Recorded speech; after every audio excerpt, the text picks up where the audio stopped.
Hello guys, welcome to Light Study. So today we will go through our next chapter, that is operating system. तो सबसे पहले हमें पता होना चाहिए ऑपरेटिंग सिस्टम क्या होता है। ये किसका पार्ट है? सिस्टम सॉफ्टवेयर का। ठीक है, ये सभी को पता होगा किसका पार्ट है हमारा सिस्टम सॉफ्टवेयर का। और ऑपरेटिंग सिस्टम क्या काम करता है? हमारा यूज़र और हार्डवेयर के बीच में इंटरेक्शन करवाने का काम करता है। कौन? Operating system. ठीक है, ऑपरेटिंग सिस्टम के कुछ टास्क होते हैं। ये करता है फाइल को मैनेज करता है, मेमोरी को मैनेज करता है, ठीक है, प्रोसेस को मैनेज करता है, इनपुट आउटपुट को हैंडल करता है। ये सारे के सारे टास्क कौन करता है? हमारा ऑपरेटिंग सिस्टम। यहाँ पे एक इम्पॉर्टेंट कंसेप्ट आता है, जॉन वॉन न्यूमन के द्वारा दिया गया था। उसको हम बोलते हैं स्टोर्ड प्रोग्राम कंसेप्ट। क्या इसमें क्या होगा? जो भी हमारे प्रोग्राम होंगे वो कहाँ पे होंगे? मेमोरी में स्टोर्ड होंगे पहले से, ताकि उनको हम बार बार से राइट ना करना पड़े। ठीक है, लिखना ना पड़े बार बार से उनको। उनको हम क्या करेंगे? एक ही बार में क्या करेंगे? अपने मेमोरी में स्टोर करके रखेंगे। तो वो कंसेप्ट किसने दिया था हमें? जॉन वॉन न्यूमन, जो आजकल सभी सिस्टम में रन हो रहा है। ठीक है, यूज़ किया जाता है बेसिकली स्टोर्ड प्रोग्राम कंसेप्ट को। उसका ये कुछ एग्जांपल आगे, माइक्रोसॉफ्ट हो गया, विंडोज़ हो गया, मैक हो गया, एंड्रॉयड हो गया, लिनक्स हो गया। ये सारी के सारी क्या एग्जांपल हैं? किसके? हमारे ऑपरेटिंग सिस्टम के। ठीक है, जैसे एप्पल का iOS हो गया। ठीक है, ये सारे के सारे एग्जांपल किसके? ऑपरेटिंग सिस्टम के। उसके बाद एक कंसेप्ट आता है कर्नल का, जो हम आगे देखेंगे। कर्नल क्या काम करता है?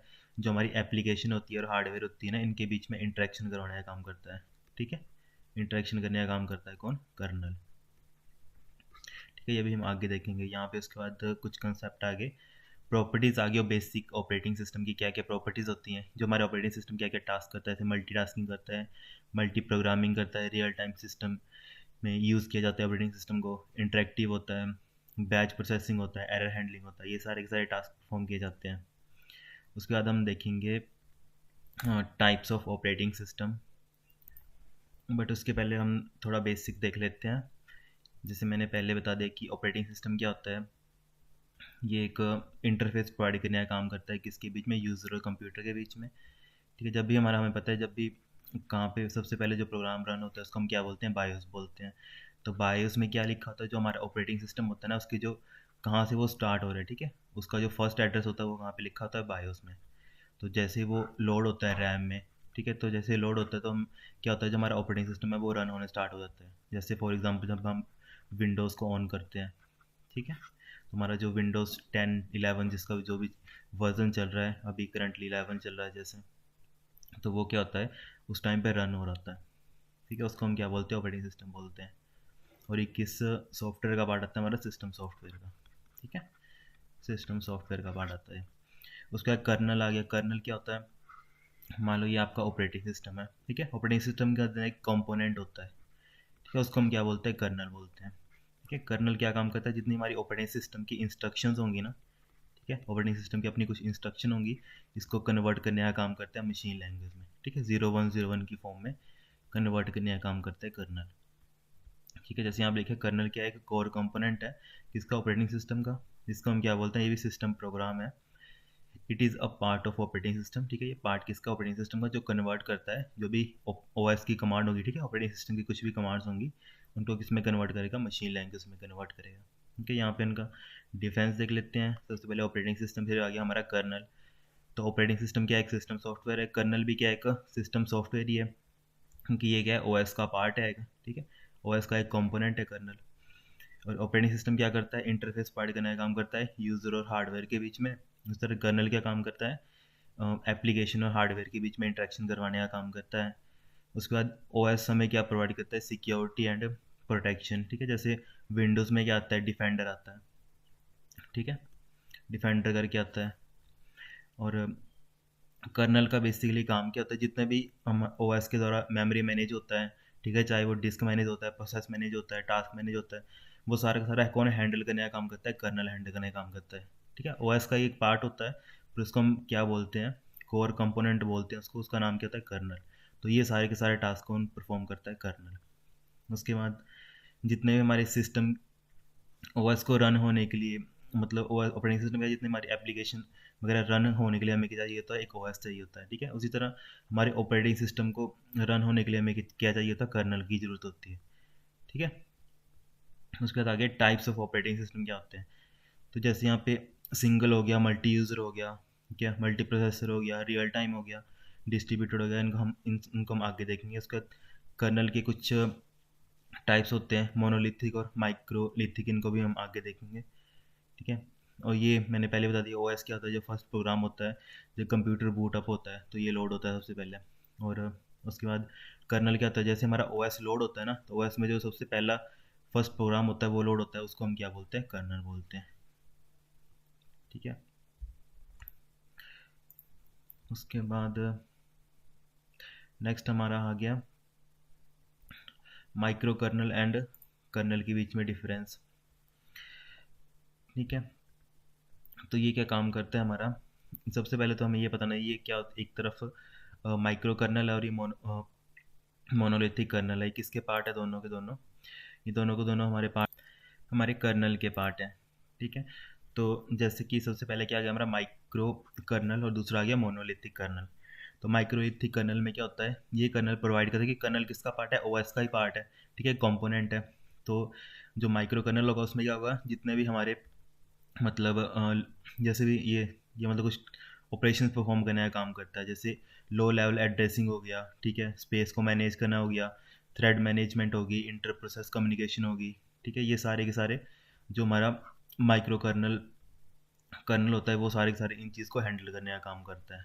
ठीक है, और जो हमारा मोनोलिथिक कर्नल होता है ये क्या काम करता है, जितना भी हमारे ओएस के जितने भी टास्क होंगे ना वो इसी के एड्रेस स्पेस में होंगे। ठीक है, मान लो कि एड्रेस स्पेस, मान लो कोई एक जगह होगी। ठीक है, मान लो ये एक स्पेस है। ठीक है, मान लो कि एक स्पेस है, तो यहाँ पे ओएस, ठीक है, मान लो एक कोई कर्नल का स्पेस है। ठीक है, इसका मोनोलिथिक कर्नल का, तो मान लो इस कर्नल के स्पेस में ओएस के सारे टास्क परफॉर्म हो रहे होंगे। ठीक है, पर माइक्रोलिथिक कर्नल में क्या होगा कि जो कर्नल होगा वो ये सारे के सारे टास्क परफॉर्म करेगा, और जो ओएस होगा, ठीक है, ऑपरेटिंग सिस्टम, वो अपने अलग से अपने टास्क को परफॉर्म करेगा। इनमें ये डिफरेंस है दोनों में। ठीक है, यहाँ पे क्या लिखा है, जैसे OS serves and kernel separated. ठीक है, ओएस क्या हमें सर्विसेज प्रोवाइड करता है, और जो कर्नल होता है वो सेपरेटेड होता है। वो कर्नल क्या क्या हमें चीज़ें प्रोवाइड करता है, वो जहाँ पे लिखा है। ठीक है, जैसे यहाँ पे लो लेवल एड्रेस स्पेस को मैनेज करता है। ठीक है, थ्रेड को मैनेज करता है, इंटर प्रोसेस कम्युनिकेशन को मैनेज करता है। ठीक है, ये सारे के सारे टास्क कौन परफॉर्म करता है इसमें, माइक्रो कर्नल में कर्नल हमारा। ठीक है, और जैसे हमारा मोनोलिथिक में, ठीक है, कर्नल ही सारे के सारे ओएस की जो सर्विसेज प्रोवाइड करने का काम करता है। क्योंकि मैंने पहले बता दिया मोनोलिथिक में क्या होता है कि ये मान लो कर्नल का कुछ स्पेस है। ठीक है, कर्नल के स्पेस में ही ओएस के सारे टास्क परफॉर्म होते हैं। ओएस और इसके कर्नल के दोनों दोनों के टास्क एक ही स्पेस में किए जाते हैं। तो इससे क्या होता है कि जितने भी हमारे ऑपरेटिंग सिस्टम के सर्विसेज होती हैं ना वो कर्नल के द्वारा ही एग्जीक्यूट की जाती हैं। उसके बाद इसमें ये क्या होगा, क्योंकि ये दोनों क्या है, अलग अलग मतलब स्पेस में वर्क कर रहे हैं। ठीक है, कर्नल अपना अलग वर्क कर रहा है, ओएस अपना अलग वर्क कर रहा है, तो ये क्या होगा, स्लो होगा। अब यहाँ पे देखो ये दोनों कर्नल प्लस ओएस एक ही स्पेस में यूटिलाइज हो रहे हैं, तो ये क्या होगा, फास्ट होगा।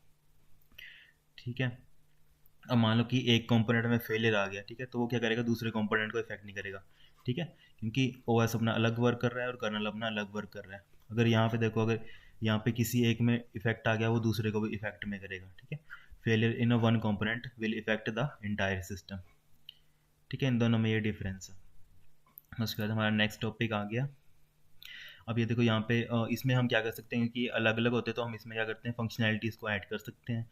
और इसमें पहले से स्पेस कंज्यूम किया है दोनों ने, तो इसमें थोड़ा डिफ़िकल्ट होता है ऐड करना फंक्शनैलिटीज़ को। ठीक है, ये इसका साइज़ थोड़ा स्मॉल होता है और इसका साइज़ लार्ज होता है। ठीक है, उसके बाद हम नेक्स्ट टॉपिक देखेंगे हमारे टाइप्स ऑफ ऑपरेटिंग सिस्टम। ये सारे के सारे हम ओएस के पार्ट्स हैं। ठीक है, जैसे मल्टी प्रोग्राम हो गया, simple batch, time sharing, multi process, mobile, real time, distributor network, ये सारे के सारे किसमें हैं, टाइप्स हैं ऑपरेटिंग सिस्टम के। जैसे हम सबसे पहले देख रहे हैं हमारा सिंपल बैच ऑपरेटिंग सिस्टम। इसमें क्या होगा कि डायरेक्ट कम्युनिकेशन नहीं होगी। ठीक है, यूज़र और कंप्यूटर की। इसमें क्या करेंगे, जैसे मतलब एक एग्जांपल, जैसे हम अपने पासबुक में एंट्री करवाने जाते हैं। ठीक है, तो हम क्या करते हैं, अपना वहाँ पे अपनी पासबुक डालते हैं। ठीक है, और वहाँ पे क्या करते हैं, एक विंडो होती है, वहाँ पे हम क्या करते हैं, प्रेस करते हैं। तो जैसे प्रेस करते हैं वो हमारी पासबुक अंदर जाती है। ठीक है, तो हमारी जितनी भी ट्रांजैक्शन होती है वो क्या करता है, उसको हमारी पासबुक पे प्रिंट करता है। ठीक है, क्या करता है, एक तरह का बैच प्रिंट करता है, उसका ट्रांजैक्शन का जितना बैच होता है उसको प्रिंट करने का काम करता है। तो किसकी हेल्प से होता है, क्योंकि आप तो सिंगल ऑपरेशन देते हो, आप बस एक क्लिक करते हो कि आपको एंट्रीज चाहिए, तो वो जितने भी आपकी एंट्रीज होती हैं उन सभी को प्रिंट कर देता है। ठीक है, वो क्या करता है, एक जॉब को पूरे के पूरे in the form of batch में एग्जीक्यूट करके आपको रिजल्ट देने का काम करता है। ठीक है, बैच ऑपरेटिंग सिस्टम है। जैसे यहाँ पे देखो बैंक की स्टेटमेंट लिखी है, ठीक है, पेरोल सिस्टम हो गया, वो सारे किस में आते हैं, हमारे बैच ऑपरेटिंग सिस्टम है। ठीक है, उसके बाद इसकी एडवांटेजेस क्या है? एडवांटेजेस यही है कि आपके लिए ईजी हो जाएगा, ठीक है, कम्युनिकेशन की ज़रूरत नहीं पड़ेगी इसमें, ठीक है, जो टाइम वो मतलब बहुत कम यूज़ करेगा यूज़र का, ठीक है, यूज़र ने बस एक क्लिक किया, बाकी तो अपना टास्क करने के लिए टाइम लेगा वो। ठीक है, डिसएडवांटेजेस क्या है कि अगर इसमें कुछ प्रॉब्लम आ गई तो उसको फाइंड करना, ठीक है, डिबगिंग क्या होता है, उस कोई प्रॉब्लम को फाइंड करना, ठीक है, फाइंडिंग एरर, तो डिबग करना थोड़ा मुश्किल हो जाएगा इसमें। ठीक है, और जो आजकल के बैच ऑपरेटिंग सिस्टम होते हैं वो थोड़े कॉस्टली आते हैं, इसमें दूसरी इसकी डिसएडवांटेज है। उसके बाद हमारा नेक्स्ट टॉपिक आ गया हमारा multi program batch operating system. ठीक है, इसमें क्या होगा कि जो प्रोग्राम्स होंगे ना वो क्या होंगे, मल्टीपल होंगे। ठीक है, तो मल्टीपल प्रोग्राम होंगे, उनको क्या करेंगे हम, बैच बना के एग्जीक्यूट करवाएंगे वन बाय वन। ठीक है, जैसे यहाँ पे है ओएस है, तो इसमें जॉब 1 जॉब 2 अप टू कितने एन तक जॉब है। ठीक है, इसमें हम क्या किया, इनके जो प्रोग्राम होंगे उनको क्या करेंगे, छोटे छोटे पार्ट्स में डिवाइड करके, ठीक है, उनको क्या करेंगे वन बाय वन। ठीक है, उनका जो भी मतलब सिमिलर होंगे ना टास्क, उनका हम क्या बना देंगे, बैच बना देंगे। ठीक है, जैसे मतलब मान लो कि ये कोई 3 स्टूडेंट है, ठीक है, 3 स्टूडेंट है, तो ये किसी क्लास ए को बिलोंग करते हैं। ठीक है, तो इनका क्या बन जाएगा, एक बैच बन जाएगा। उसी तरह बैच 2 बन जाएगा किसी जो क्लास बी के बच्चे हैं सारे, ठीक है, 1 2 3 करके, तो ये कोई 3 बच्चे हो गए, वो क्लास बी को बिलोंग करते हैं, तो इस ऐसे करके क्या करेंगे, बैच बनाएंगे और उनको क्या करेंगे, उनके ऊपर ऑपरेशन वगैरह परफॉर्म करने का काम करेंगे। ठीक है, तो हो जाएगा हमारा multiple program batch operating system. जैसे यहाँ पे लिखा है multi program batch operating system था, ऑपरेटिंग सिस्टम फर्स्ट सेलेक्ट था जॉब, ठीक है, वही जॉब को सिलेक्ट करेगा। जैसे मतलब मैंने बना बोल दिया कि 3 वो हैं, ठीक है, 3 स्टूडेंट अब उनको सिलेक्ट करेगा, उसके बाद जो मतलब एक ही क्लास को बिलोंग करते होंगे, ठीक है, उनका बैच बनाएगा और उसको फिर ओएस को प्रोवाइड करेगा। ठीक है, फिर ओएस उसके ऊपर ऑपरेशन करेगा। ठीक है, उसके बाद हमें जो डिज़ायर्ड रिजल्ट होगा वो प्रोवाइड करेगा। उसके बाद जैसे हमारा नेक्स्ट टॉपिक आ गया टाइम शेयरिंग ऑपरेटिंग सिस्टम। ठीक है, ये तो आप सभी ने देखा ही होगा, जैसे हम एटीएम में कोई ट्रांजैक्शन करते हैं अपनी, तो उस टाइम पे कौन सा ओएस रन और होता है, वो होता है वो होता है रियल टाइम। ठीक है, ये होता है टाइम शेयरिंग। तो टाइम शेयरिंग में क्या होता है, जैसे मान लो हम ऑनलाइन क्या कर रहे हैं, कुछ वर्ड को अपना यूज़ कर रहे हैं, साथ में अपना मेल कर रहे हैं, ताकि साथ में अपने सिस्टम में वेब ब्राउज़र को यूज़ कर रहे हैं। ठीक है, उस टाइम पे क्या रहता है, हमारा ओएस होता है, ठीक है, ऑपरेटिंग सिस्टम क्या करता है, हर एक जितने भी हमारे सॉफ्टवेयर चल रहे होते हैं ना, उनको क्या करता है, एक पार्ट मतलब कुछ कुछ टाइम प्रोवाइड कर देता है रन होने के लिए। ठीक है, मान लो कि 2 नैनो सेकंड इसको दे दिया, 2 नैनो सेकंड इसको दिया, 2 नैनो सेकंड इसको दे दिया, तो इससे क्या होगा कि हर एक सिस्टम क्या होगा, अपने अपने टाइम के हिसाब से अपने अपने छोटे छोटे प्रोग्राम को एग्जीक्यूट करता रहेगा। ठीक है, जिससे यूज़र को लगेगा कि ये तीनों के तीनों टास्क एक ही टाइम पे हो रहे हैं। ठीक है, उसको बोलते हैं टाइम शेयरिंग ऑपरेटिंग सिस्टम। ठीक है, तो इसके एडवांटेज क्या आगे, जो हमारा सीपीयू है वो आइडल नहीं रहेगा। आइडल का मतलब कि रुके, मतलब ज़्यादा देर तो फ्री नहीं बचेगा जो हमारा सीपीयू होगा। ठीक है, इसमें और क्या होगा कि जो मेरी पार्शियलिटी होगी, ठीक है, बिटवीन जॉब्स, ठीक है, जैसे हम उसमें क्या होता था, हम जॉब्स बनाते थे वो करते थे, ठीक है, उसमें इसकी जो पार्शियलिटी होगी वो नहीं होगी। ठीक है, क्योंकि सभी को कुछ इक्वल अमाउंट ऑफ टाइम देंगे। ठीक है, 2 2 9 7 मतलब 2 9 7 सभी को देंगे इक्वली, तो इसमें क्या है कि पार्शियलिटी का जो कंसेप्ट है वो बिल्कुल ख़त्म हो जाएगा। ठीक है, इसमें क्या होगा, जो भी रिस्पॉन्स होगा वो क्विक होगा, क्योंकि हर एक ऐप अपने अकॉर्डिंग उसको एग्जीक्यूट करेगी एक टाइम के बाद। ठीक है, डिसएडवांटेज क्या होगी कि जो हमारा डाटा हो गया वो मे भी कंबाइन हो सकता है। ठीक है, डाटा होगा वो कंबाइन हो सकता है, ये इसकी एक ड्रॉबैक होती है। ठीक है, और जो इसमें जो ऑपरेटिंग सिस्टम में एक वो आता है कि ये रिलायबिलिटी कम प्रोवाइड करवाता है। ठीक है, उसका नेक्स्ट हमारा कंसेप्ट आ गया जैसे मल्टी प्रोसेसर ऑपरेटिंग सिस्टम। ठीक है, इसमें क्या होगा कि जैसे हम सभी ने पढ़ा है कि जैसे आजकल आता है, ठीक है, जैसे आता है मतलब क्वाड कोर, ठीक है, quad core processor, dual core processor. ठीक है, तो इनका क्या मतलब होता है क्वाड कोर का और डुअल कोर का। ठीक है, डुअल कोर का क्या मतलब है कि हमारा माइक्रो प्रोसेसर तो वही होगा, पर उसमें क्या करेंगे हम, 2 पार्ट्स में उसको डिवाइड कर दिया होगा। ठीक है, इसका कुछ अपना मतलब प्रोसेसर होगा, इसका अपना एक प्रोसेसर होगा, इसको हम क्या बोलते हैं, डुअल कोर।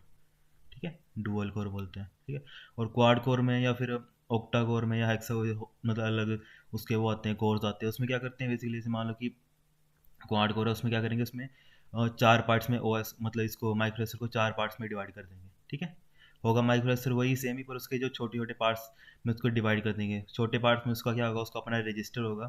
ठीक है, प्रोसेस उसमें एग्जीक्यूट होगी, उसका रजिस्टर होगा, उसका अपना एक कैश होगा।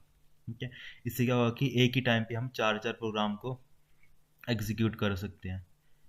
ठीक है, तो इससे क्या होगा, हमारी सिस्टम की ओवरऑल परफॉर्मेंस है वो इंक्रीज होती है। तो उसको हम क्या बोलते हैं, मल्टी प्रोसेसर ऑपरेटिंग सिस्टम। ठीक है, ऑपरेटिंग सिस्टम क्या करेगा, उसको जैसे मैंने अभी माइक्रो प्रोसेसर का बता दी कि ये 4 पार्ट्स में डिवाइड करता है। ठीक है, वैसे ही ओएस क्या करेगा, जो हमारे टास्क होंगे उनको क्या करेगा, अलग अलग पार्ट्स में डिवाइड करके अलग अलग प्रोसेस बना के उनको अलग अलग एग्जीक्यूट करने का काम करेगा। ठीक है, ये बेसिकली जो हमारे माइक्रो प्रोसेसर होते हैं ना, क्वाड कोर वगैरह, उनमें ज़्यादा कंसेप्ट ये देखा जाता है, multi core processor operating system का। ठीक है, इसकी एडवांटेजेस क्या होती हैं, ये परफॉर्मेंस को इम्प्रूव करने का काम करता है। ठीक है, और जो हमारी प्रोसेसर होती है ना, ये हम देखो, by maximising the number of processor more work will be done in a less time. ठीक है, जैसे मैंने बता दिया कि मान लो क्वाड कोर है, उसमें 4 प्रोसेसर होंगे यहाँ पे अलग अलग अपने, तो यहाँ पे 4 प्रोसेसेस एक ही टाइम पे 4 प्रोसेसेस चल रही होंगी ओएस के द्वारा। ऑपरेटिंग सिस्टम क्या करेगा, 4 प्रोसेसेस को एक ही टाइम पे एग्जीक्यूट करने का काम करवाएगा। तो इससे क्या होगा, जो हमारे सिस्टम की परफॉर्मेंस है वो ऑटोमेटिकली इंक्रीज हो जाएगी। ठीक है, इससे क्या होगा, हमारी रिलायबिलिटी भी इंक्रीज होगी सिस्टम की। उसके बाद जैसे हमारा नेक्स्ट टॉपिक आ गया डिस्ट्रीब्यूटेड ऑपरेटिंग सिस्टम। ठीक है, डिस्ट्रीब्यूटेड में क्या करते हैं, सबसे पहला तो कंसेप्ट आ गया, ये क्या होता है हमारा, लूजली कपल्ड होता है। ठीक है, लूजली कपल्ड का मतलब क्या होता है कि जो भी हमारा सिस्टम होगा ना, ठीक है, मान लो ये हमारे लोकल सिस्टम है, मान लो ये यूज़र का सिस्टम है, ये किसी यूज़र का सिस्टम है और ये किसी यूज़र का सिस्टम है। ठीक है, तो इनके पास देखो अपना सिस्टम है, सीपीयू अपना, अपनी मेमोरी है, ठीक है, और अपना डिस्क है। ठीक है, अपना मतलब सारा का सारा बाकी चीज़ उनके पास अपनी है। ठीक है, बस एक ओएस है, वो कहाँ का यूज़ कर रहे हैं, ऑपरेटिंग सिस्टम बस वो यूज़ कर रहे हैं किसी बाहर का। ठीक है, बाकी सिस्टम तो सभी का सेम ही है। ठीक है, ये ओएस यूज़ कर रहे हैं, मान लो किसी एडमिन का ओएस है, ठीक है, इसको यूज़ कर रहे हैं। ठीक है, पर बाकी जो उनके अपने सिस्टम है, वो अपने सिस्टम में उनकी अपनी मेमोरी है, उनका अपना सीपीयू, अपना रैम, बाकी सब कुछ है। इस चीज़ को हम क्या बोलते हैं, लूजली कपल्ड बोलते हैं। ठीक है, उसके बाद एक आता है टाइटली कपल्ड। टाइटली कपल में क्या होगा कि बस क्या बोलते हैं, उनके पास एक मेमोरी होगी। ठीक है, मेमोरी सब उनकी शेयर्ड होगी। ठीक है, वो हम जैसे आगे कहीं आएगा तो वहाँ पे देखेंगे, उसमें ये होगा कि मेमोरी वगैरह सब शेयर, जैसे इनकी अपनी मेमोरी सिंगल सिंगल मेमोरी है ना। ठीक है, सभी की अपनी अपनी मेमोरी है, उसमें क्या होगा, उन उन सभी की मेमोरी एक ही सेम ही होगी। ठीक है, उसको उस तरह के सिस्टम को हम बोलते हैं टाइटली कपल सिस्टम। तो ये पूछा जाता है कि बार कि डिस्ट्रीब्यूटेड ऑपरेटिंग सिस्टम है वो किस तरह का कपल्ड सिस्टम है। ठीक है, तो किस तरह का लूजली कपल्ड सिस्टम है। ठीक है, तो यहाँ पे ये देखो, it in this type of operating system multiple central processor are use to serve multiple real time application. ठीक है, इसमें क्या होता है कि मान लो ये ओएस में क्या है कि बहुत सारे ऑपरेटिंग सिस्टम है। ठीक है, रियल टाइम में मतलब ऐसे थाउजेंड ऑफ यूज़र ट्रांजेक्शन करते हैं। ठीक है, तो थाउजेंड ऑफ यूज़र की कुछ ट्रांजेक्शन आईडी जनरेट होती है, कुछ ट्रांजेक्शन अमाउंट करता है, कुछ ऐड होता है, तो वो सारे के सारे कौन टास्क परफॉर्म करने का काम करता है ये। ठीक है, डिस्ट्रीब्यूटेड ऑपरेटिंग सिस्टम। ठीक है, कि मल्टीपल जो भी ट्रांजेक्शन होगी, मल्टीपल जो जितने भी यूज़र होंगे ना, उतने अकॉर्डिंग उसकी एप्लीकेशन को रन करेगा, और यूज़र को जो भी डिजायर्ड रिजल्ट होगा वो प्रोवाइड करने का काम करता है हमारा डिस्ट्रीब्यूटेड ऑपरेटिंग सिस्टम। ठीक है, अकॉर्डिंग जो उसका टास्क होगा यूज़र का, उसके अकॉर्डिंग उसको रिजल्ट प्रोवाइड करने का काम करता है ओएस। तो इसमें जो बेसिकली दो बहुत इंपॉर्टेंट वो देखे जाते हैं कि इसके टाइप्स कौन कौन से होते हैं। ठीक है, एक आता है हमारा क्लाइंट सर्वर। ठीक है, और दूसरा आता है हमारा, एक आता है हमारा क्लाइंट सर्वर और दूसरा आता है हमारा पीयर टू पीयर। ठीक है, सॉरी, पीयर टू पीयर, या फिर इसको हम क्या बोलते हैं, पॉइंट टू पॉइंट। ठीक है, ये इसके दो नाम होते हैं। उसके बाद ठीक है, जैसे यहाँ पे है क्लाइंट टू क्लाइंट और पीयर टू पीयर। ठीक है, क्लाइंट टू क्लाइंट फर्दर एक तो सिंगल एक तो क्लाइंट सिस्टम होता है। ठीक है, एक टू टायर बोलते हैं इसको, एक को बोलते हैं क्लाइंट एंड सर्वर। ठीक है, क्लाइंट एंड सर्वर को क्या बोलते हैं, टू टायर आर्किटेक्चर बोलते हैं। और एक होता है क्लाइंट सर्वर। ठीक है, एक दूसरा होता है क्लाइंट सर्वर, वो कौन सा होता है, थ्री टायर। ठीक है, इसमें क्या डिफरेंस होता है, जान लो, ये आपका सिस्टम है। ठीक है, ये रिक्वेस्ट कर रहा है हमारे सर्वर को। ठीक है, ये सर्वर है और ये हमारा क्लाइंट है। ठीक है, क्लाइंट रिक्वेस्ट कर रहा है सर्वर को, सर्वर उसके अकॉर्डिंग उसको रिजल्ट प्रोवाइड कर रहा है। ठीक है, तो ये क्या है, टू टायर। फर्स्ट ये सेकंड ये, तो ये इसको क्या बोलते हैं, हम 2 टायर आर्किटेक्चर बोलते हैं। 3 टायर में क्या होगा, ये हमारा सिस्टम है, सिस्टम रिक्वेस्ट करेगा एक सर्वर के पास, ठीक है। सर्वर फिर उसको सर्च करेगा एक डाटाबेस में, ठीक है, अपने डाटाबेस में सर्च करेगा, फिर डाटाबेस उसको जो भी रिजल्ट है वो सर्वर के पास प्रोवाइड करेगा, ठीक है। तो सर्वर फर्दर उसको कहाँ देगा, जो हमारा क्लाइंट है उसको देगा, ठीक है। इसको हम क्या बोलते हैं, 3 टायर आर्किटेक्चर बोलते हैं। उसका हमारा पीयर टू पीयर तो बहुत सिंपल है, ठीक है। पीयर टू पीयर क्या होगा, सिंपली मान लो एक सिस्टम दूसरे सिस्टम के साथ डायरेक्टली कम्युनिकेट कर रहा है, ठीक है, पॉइंट टू पॉइंट, ठीक है। तो ये डाटा ट्रांसफ़र इसको कर सकता है और ये डाटा ट्रांसफ़र इसको कर सकता है, ठीक है। उसका एडवांटेजेस क्या है, ठीक है, एडवांटेज क्या है कि ये स्पीड को इन्हांसमेंट करता है, ठीक है। उसका जो बेटर सर्विसेज प्रोवाइड करने का काम करता है, जो क्योंकि वो मल्टीपल उस पर वर्क करता है तो ओबियसली वो डिले कम कर देगा, ठीक है। शेयरिंग को इंक्रीज़ करेगा, जो एक अगर मान लो एक सिंपल बंदे के पास हम 100 टास्क दे देंगे तो उसके ऊपर बर्डन ज़्यादा पड़ जाएगा। और मान लो उसी 100 टास्क को हम 100 पर्सन में डिवाइड कर दें, ठीक है, तो उसमें क्या होगा, लोड कम पड़ेगा, ठीक है। तो वही क्या है, उसका जो लोड होता है होस्ट कंप्यूटर का वो कम पड़ जाता है, कम हो जाता है, ठीक है। उसका डिसएडवांटेज क्या होगी इसकी डिस्ट्रीब्यूटिव ऑपरेटिंग सिस्टम की, ठीक है। अब ये होगा इतना मतलब अच्छा सिस्टम है तो इसकी ड्रॉबैक क्या होगी, ये ऑब्वियसली एक्सपेंसिव तो होगा ही, ठीक है। तो अगर मान लो कि और इसमें दूसरी ड्रॉबैक क्या होगी, जैसे स्टार नेटवर्क की होती है, अगर मान लो आपका सेंट्रल हब डिस्ट्रॉय हो गया, फिर किसी वजह से उसमें प्रॉब्लम आ गई तो बाकी सारा का सारा नेटवर्क ठप पड़ जाएगा, ठीक है। वही इसमें होता है डिस्ट्रीब्यूटेड। अगर आपका जो सेंट्रल ओएस है, ठीक है, ऑपरेटिंग सिस्टम है, वो अगर किसी मतलब वजह से ख़राब हो गया, कुछ उसमें गड़बड़ आ गई तो बाकी सारे के सारे कम्युनिकेशन वो ठप हो जाएंगे, ठीक है। उसके बाद नेक्स्ट जैसे हमारा आ गया नेटवर्क ऑपरेटिंग सिस्टम, ठीक है। तो नेटवर्क ऑपरेटिंग सिस्टम जो हमारे नेटवर्क पे कौन कौन से वैसे ऑपरेटिंग सिस्टम यूज़ किया जाते हैं, हमारा यूनिक्स यूज़ किया जाता है, लिनक्स यूज़ किया जाता है, ठीक है। नोवल वेल नेटवेयर यूज़ किया जाता है, बीएसडी यूज़ किया जाता है, माइक्रोसॉफ्ट विंडोज सर्वर, ठीक है। मेनली आप सब ने ये लिनक्स और माइक्रोसॉफ्ट विंडोज सर्वर सुना ही होगा, ठीक है, ये थोड़े पॉपुलर हैं, और यूनिक्स भी सुना होगा, ठीक है। ये क्या होते हैं, हमारे एनओएस होते हैं, नेटवर्क ऑपरेटिंग सिस्टम, ठीक है। अब यहाँ पे ये क्या होते हैं, हमारे टाइटली कपल्ड होते हैं, ठीक है। टाइटली कपल्ड का मतलब है कि क्लाइंट क्या करेगा, अपनी सारी की सारी रिक्वेस्ट और जो भी उसको फाइल लेनी है वो उसको कहाँ पे भेजेगा, अपने रिक्वेस्ट भेजेगा सर्वर के पास, ठीक है।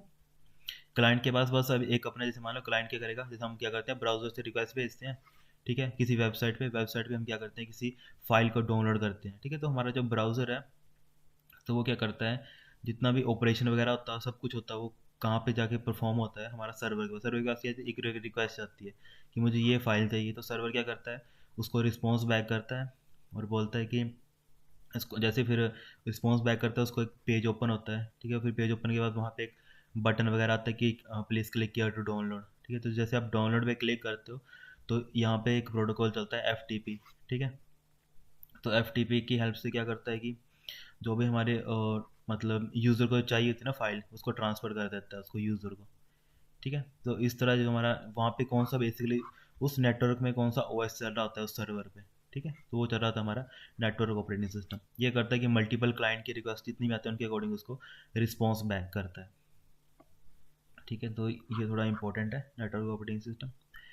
उसके बाद इसके एडवांटेजेस क्या हैं नेटवर्क ऑपरेटिंग सिस्टम के, ऑब्वियसली ये रिमोट एक्सेस प्रोवाइड करने का काम करता है डिफरेंट डिफरेंट लोकेशन पे, ठीक है। कि एक वेबसाइट से हम मतलब एक वेबसाइट से हम किसी भी मतलब कंट्री से या फिर किसी भी उससे कांटेक्ट करके कुछ फाइल डाउनलोड कर सकते हैं, या कुछ चीज़ें चाहिए उनको डाउनलोड कर सकते हैं, कुछ देख सकते हैं, न्यूज़ पढ़ सकते हैं, कुछ भी कर सकते हैं, ठीक है। उसके बाद आगे ये स्केलेबिलिटी को इम्प्रूव करता है, ठीक है, और ये सिक्योरिटी को मैनेज करता है कहाँ पे, अपने सर्वर के पास, ठीक है। ये सारे के सारे यूज़ किए जाते हैं। उसका डिसएडवांटेज क्या है, ठीक है। एक तो डिसएडवांटेज क्या है कि इसकी रेगुलर मेंटेनेंस चाहिए होती है, ठीक है। जो साइबर एक्सपर्ट वगैरह होते हैं वो क्या करते हैं, इनकी मेंटेनेंस वगैरह करने का काम करते हैं, ठीक है। और ये क्या होता है, थोड़ा एक्सपेंसिव होता है, ठीक है। उसके आगे के जितने भी ऑपरेशन होते हैं ना वो सारे के सारे कहाँ डिपेंड होते हैं, सेंट्रल लोकेशन पे डिपेंड होते हैं। जैसे सारे के सारे जैसे 4 क्लाइंट थे, इसका कहाँ पे था, जो फाइल सर्वर था ना ये लास्ट, जो मतलब इनका सेंट्रल था, यहाँ पे ऑपरेशन सारे के सारे परफॉर्म किए जाते हैं, ठीक है। उसका जैसे हमारा नेक्स्ट आ गया रियल टाइम ऑपरेटिंग सिस्टम, ठीक है। जैसे हमने टाइम शेयरिंग का तो देख लिया कि उसमें टाइम शेयर करते हैं। रियल टाइम ऑपरेटिंग सिस्टम में क्या आता है, जैसे हम एटीएम से कुछ ट्रांजैक्शन वगैरह या फिर एटीएम से कुछ ट्रांजैक्शन विड्रॉ करवाते हैं, तो उस टाइम पे हम क्या करते हैं, अपने एटीएम इंसर्ट करते हैं, वहाँ पे अपनी पिन वगैरह डालते हैं, तो उसी टाइम पे वो प्रोसेस होता है बैकग्राउंड में, ठीक है। प्रोसेस होने के बाद आपके बैंक से कुछ अमाउंट कटता है, ठीक है। अमाउंट कटने के साथ आपको यहाँ पे कैश दे दिया जाता, निकाल दिया जाता है, ठीक है। तो वो सारा का सारा टास्क कौन परफॉर्म कर रहा होता है? वो हमारा real time operating system perform कर रहा होता है, ठीक है। कई बार एटीएम की फुल फॉर्म भी जाती है ऑटोमेटिक टेलर मशीन, ठीक है। तो ये हो गया जैसे हमारा ऑपरेटिंग सिस्टम हो गया, रियल टाइम ऑपरेटिंग सिस्टम, ठीक है। उसके बाद जैसे नेक्स्ट आ गया, ठीक है। यहाँ पे ये देखो, ये कुछ एग्जांपल लिखी हो, जैसे यहाँ पे एग्जांपल क्या होता है रियल टाइम ऑपरेटिंग सिस्टम की, कि मेडिकल इमेज सिस्टम हो गया, इंडस्ट्रियल सिस्टम हो गया, न्यूक्लियर रिएक्टर में भी यूज़ किया जाता है इसको, ट्रैफिक कंट्रोल में भी यूज़ किया जाता है, क्योंकि वो सारे ट्रैफिक कंट्रोल भी एक रियल टाइम है, क्योंकि जैसे मतलब कुछ टाइम दिया होता है कि मतलब 20 सेकंड तक आप रुको, उसके बाद आप जा सकते हो, वैसे वो क्या है, सारे रियल टाइम पे बेस है, ठीक है। मिलिट्री सॉफ्टवेयर सिस्टम हो गया, एयरलाइन रेजोल्यूशन हो गया, नेटवर्क मल्टीमीडिया सिस्टम हो गया, इंटरनेट टेलीफोनी हो गया, ये सारे किसके एग्जाम्पल हैं? हमारे रियल टाइम ऑपरेटिंग सिस्टम, ठीक है, RTOS के रियल टाइम ऑपरेटिंग सिस्टम के एग्जाम्पल हैं। यहाँ पे कुछ इंपॉर्टेंट आता है कि इसके कुछ टाइप्स पूछे जाते हैं, hard real time, soft real time और फर्म। तो हार्ड रियल टाइम का मतलब है कि अगर मान लो कि मैं बोल रहा हूँ कि मुझे 2 सेकंड के अंदर ही वो मतलब तो कुछ भी है, मान लो मुझे वो ट्रांजेक्शन है, ठीक है, कोई ट्रांजेक्शन है, वो 2 सेकंड के अंदर होगी तो होगी, नहीं तो वो कैंसिल हो जाएगी, ठीक है। तो वो उस टाइप के सिस्टम को हम क्या बोलते हैं? Hard real time. Soft real time का मतलब है कि चलो आपका हमने कुछ टाइम इंक्रीज कर दिया, मान लो 2 सेकंड फिक्स किए हैं, और अगर 2 सेकंड से चलो कुछ 2-3 सेकंड और आगे हो जाए, ठीक है, 2 सेकंड और ले लिए उस सिस्टम ने उसको एग्जीक्यूट करने के लिए, तब भी उसको चलो वो ले लेगा। तो उस तरह के सिस्टम को हम क्या बोलते हैं? Soft real time. और फर्म रियल टाइम सिस्टम वो होता है कि वो दोनों का कॉम्बिनेशन होता है, ठीक है। ये मतलब कुछ टाइम लिमिट होगा, बाउंड दिया होगा, ठीक है। जैसे मान लो 2 सेकंड में नहीं हुआ, पर उसका लास्ट होगा 4 सेकंड, ठीक है। अगर 4 सेकंड तक भी उसको एग्जीक्यूट नहीं हो तो वो क्या करेगा? उसको कैंसिल कर देगा, ठीक है। तो उस टाइप के सिस्टम को भी बोलते हैं हम फर्म रियल टाइम सिस्टम, ठीक है। उसके बाद आ गया हमारा नेक्स्ट टॉपिक की स्पूलिंग क्या होता है। तो स्पूलिंग कुछ भी नहीं होता है, जैसे हम मान लो ये हमारा एक मेमोरी है, ठीक है। तो मान लो कि मैं क्या कर रहा हूँ, यहाँ पे सिस्टम से मैंने एक कमांड दी, कंट्रोल प्लस पी कमांड दी। तो मैं कुछ भी कमांड दे रहा हूँ, वो कहाँ पे जाएगी? इनपुट के थ्रू एक स्पूल मेमोरी में जाएगी, ठीक है, स्पूलिंग में जाएगी, एक बफर मेमोरी में जाएगी, इसको हम बोलते हैं, ठीक है। इसको आप बफर मेमोरी बोलो या टेम्परेरी मेमोरी बोलो।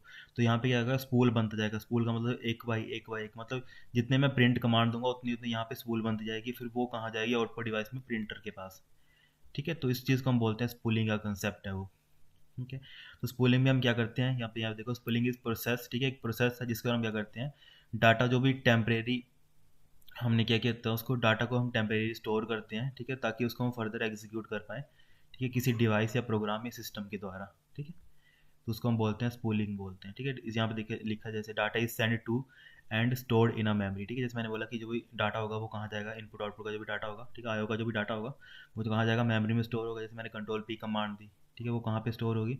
वहाँ पे बफर मेमोरी स्टोर होगी, ठीक है। या फिर अदर वोलेटाइल स्टोरेज, जैसे वोलेटाइल हमें पता है क्या होती है? रैम हो, ठीक है। रैम में वो जाके एक बफर ले ली, बफर मेमोरी में जाके स्टोर कर दिया उसने। जब तक कब तक स्टोर करेगा? जब तक वो प्रोग्राम होगा, ठीक है, जब तक वो हमारा सिस्टम उसको एग्जीक्यूट ना कर दे बेसिकली, तब तक वो उसको स्टोर करके रखेगा। तो उसको हम बोलते हैं स्पूलिंग। कुछ ज़्यादा हार्ड कंसेप्ट नहीं है, बट इसकी फुल फॉर्म इंपॉर्टेंट है। इसको क्या बोलते हैं? साइमल्टेनियसली पेरिफेरल ऑपरेशंस ऑनलाइन, ठीक है, इसको हम बोलते हैं स्पूलिंग का कंसेप्ट, ठीक है। उसके बाद जैसे हम उसके बाद ये, ठीक है, इसमें जो स्पूल का एक कंसेप्ट यूज़ किया जाता है, इसको बोलते हैं FIFO, first in first out, ठीक है। जैसे मतलब मान लो कि मैंने 10 प्रिंट की कमांड दी, ठीक है, जो मैंने सबसे पहले प्रिंट की कमांड दी कि सबसे पहले वही प्रिंट होकर निकलेगा बाहर, ठीक है। तो इस कंसेप्ट को क्या बोलते हैं? जो फर्स्ट पे आएगा तो उसको हम फर्स्टली एग्जीक्यूट करेंगे, फर्स्ट कम फर्स्ट सर्व, ठीक है।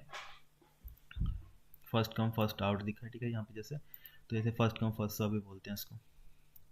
उसका एग्जाम्पल ऑफ स्पूलिंग, जैसे मैंने वही बोला कि एग्जाम्पल ऑफ स्पूलिंग क्या है, जैसे हम प्रिंट करते हैं, ठीक है, डॉक्यूमेंट, यहाँ पे लिखा कि the document which are printed are stored in a spool, ठीक है, then added to a queue for printing, ठीक है। वही सारा का सारा एग्जैक्टली सेम जो मैंने आपको एग्जाम्पल समझाया। जैसे ये देखो, ये एक पर्सन है, वो क्या कर रहा है, एक एक मेमोरी है, स्पूल मेमोरी, उसमें क्या कर रहा है? मल्टीपल उसने जॉब्स दे दिए, ठीक है, जॉब्स बोले या टास्क बोलो, उसने क्या किया? मल्टीपल टास्क कंट्रोल पीक से क्या करिए? प्रिंटिंग के कमांड दिए बहुत सारी। तो जितनी भी प्रिंटिंग के कमांड वो वन बाई वन क्या हो रहा है? एग्जीक्यूट हो रही है प्रिंटर के द्वारा, ठीक है, वो टेम्परेरी तब तक वहाँ पड़ी है हमारी उसमें बफर मेमोरी में पड़ी है। ठीक है, इससे क्या फ़ायदा होगा कि जो हमारा सीपीयू है वो इस झंझट में नहीं रहेगा, बार बार वो अपने फर्दर अपने टास्क होंगे उनको एग्जीक्यूट कर पाएगा। ठीक है, सीपीयू को बार बार वेट नहीं करना पड़ेगा। उसके बाद नेक्स्ट जैसे हमारा कंसेप्ट आ गया GUI और CUI क्या होता है। ठीक है, GUI होता है हमारा ग्राफिकल यूज़र इंटरफेस और CUI होता है हमारा कमांड लाइन इंटरफेस। ठीक है, तो जैसे हमारा विंडोज़ हो गया, ठीक है, जैसे हमारा विंडोज़ हो गया, तो विंडोज़ क्या होता है हमारा, एक विंडोज़ क्या हमारा GUI बेस है। ठीक है, और जो हमारा लिनक्स हो गया, ठीक है, डोस हो गया, तो ये क्या होते हैं हमारे कमांड लाइन बेस। ठीक है, कमांड लाइन और GUI में क्या होता है कि जब भी जैसे हम GUI मतलब जैसे आपको एक वो दिया होगा, बटन दिया होगा या फिर आपको एक आइकन दिया होगा, आप उस आइकन पे क्लिक करोगे तो वो आइकन एक ऑपरेशन परफॉर्म करेगा। ठीक है, आइकन के साथ कुछ कोड लिखा होगा, जैसे आप इसको क्लिक करोगे तो आपको चाहे आप एक फाइल ओपन कर रहे हो तो वो फाइल ओपन हो जाएगी। ठीक है, तो वो एक तरह का टास्क परफॉर्म करेगा वो। ठीक है, आइकन पे क्लिक करने का। ठीक है, तो उसको हम क्या बोलते हैं, ग्राफिकल यूज़र इंटरफेस। और जो कमांड लाइन इंटरफेस होगा वहाँ पे आपको क्या एक ब्लैक कलर की स्क्रीन होगी। ठीक है, फिर आपको यहाँ पे वो कमांड लिखनी पड़ेगी। ठीक है, जैसे हम MKDIR लिखते हैं, ठीक है, मेक डायरेक्टरी।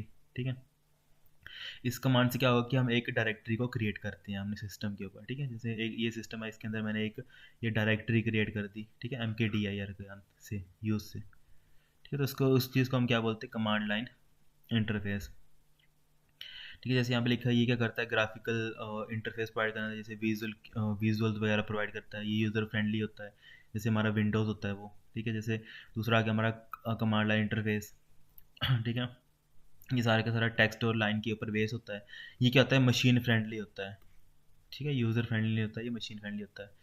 उसके बाद आ गया हमारा इंटरेक्शन। ठीक है, इसमें हम क्या इंटरेक्शन करते हैं, सिर्फ माउस और कीबोर्ड से हम इंटरेक्शन कर सकते हैं, विंडोज़ वाले जैसे हम यूज़ करते हैं। ठीक है, इसमें हम कस्टमाइज़ कर सकते हैं, अपीयरेंस करते हैं, अपने अकॉर्डिंग इसको सेट कर सकते हैं। उसके बाद आ गया CUI। ठीक है, इसमें हम कीबोर्ड का ज़्यादा इंटरेक्शन यूज़ करते हैं क्योंकि सारा का सारा कमांड बेस होता है, तो कीबोर्ड की ज़्यादा इंटरेक्शन होती है। उसके इसके हिसाब से मतलब इसमें हम ज़्यादा ऑप्शन नहीं होते, इसको हम ज़्यादा कस्टमाइज़ नहीं कर सकते अपने अकॉर्डिंग। ठीक है, उसके बाद आ गया कि जैसे मतलब जो हमारा GUI होता है ना, इसको ज़्यादा मेमोरी चाहिए होती है। जैसे हमारा हमने सभी को पता है जो हमारा विंडोज़ होता है वो कितना एक टाइम के बाद कितना स्लो वर्क करने लगता है, कि जैसे हम उसको अपडेट करते रहते हैं बार बार, तो अपडेट करने के साथ साथ में उसमें क्या होता है, जो उसका GUI वगैरह या कुछ भी सिस्टम पैचेज आते हैं वो हमारे सिस्टम को मेमोरी को फुल लग पड़ते हैं करने, जिससे क्या होता है जो हमारी मेमोरी फुलफिल होने लग पड़ती है। ठीक है, फुल होने लग पड़ती है मेमोरी, और साथ में क्या होता है इसकी जो परफॉर्मेंस है वो स्लो हो जाती है, क्योंकि उसका GUI कि जो उसका इंटरफेस है ना वो इतना ज़्यादा मेमोरी और वो रैम वगैरह कंज्यूम करता है, जो बाकी सिस्टम की जो एप्लीकेशन है उनको इतना ज़्यादा मतलब लेने देता है, मेमोरी वगैरह लेने देता है, तो इससे क्या होता है हमारे सिस्टम की परफॉर्मेंस कम हो जाती है। ठीक है, और पावर ज़्यादा यूज़ कंज्यूम करता है।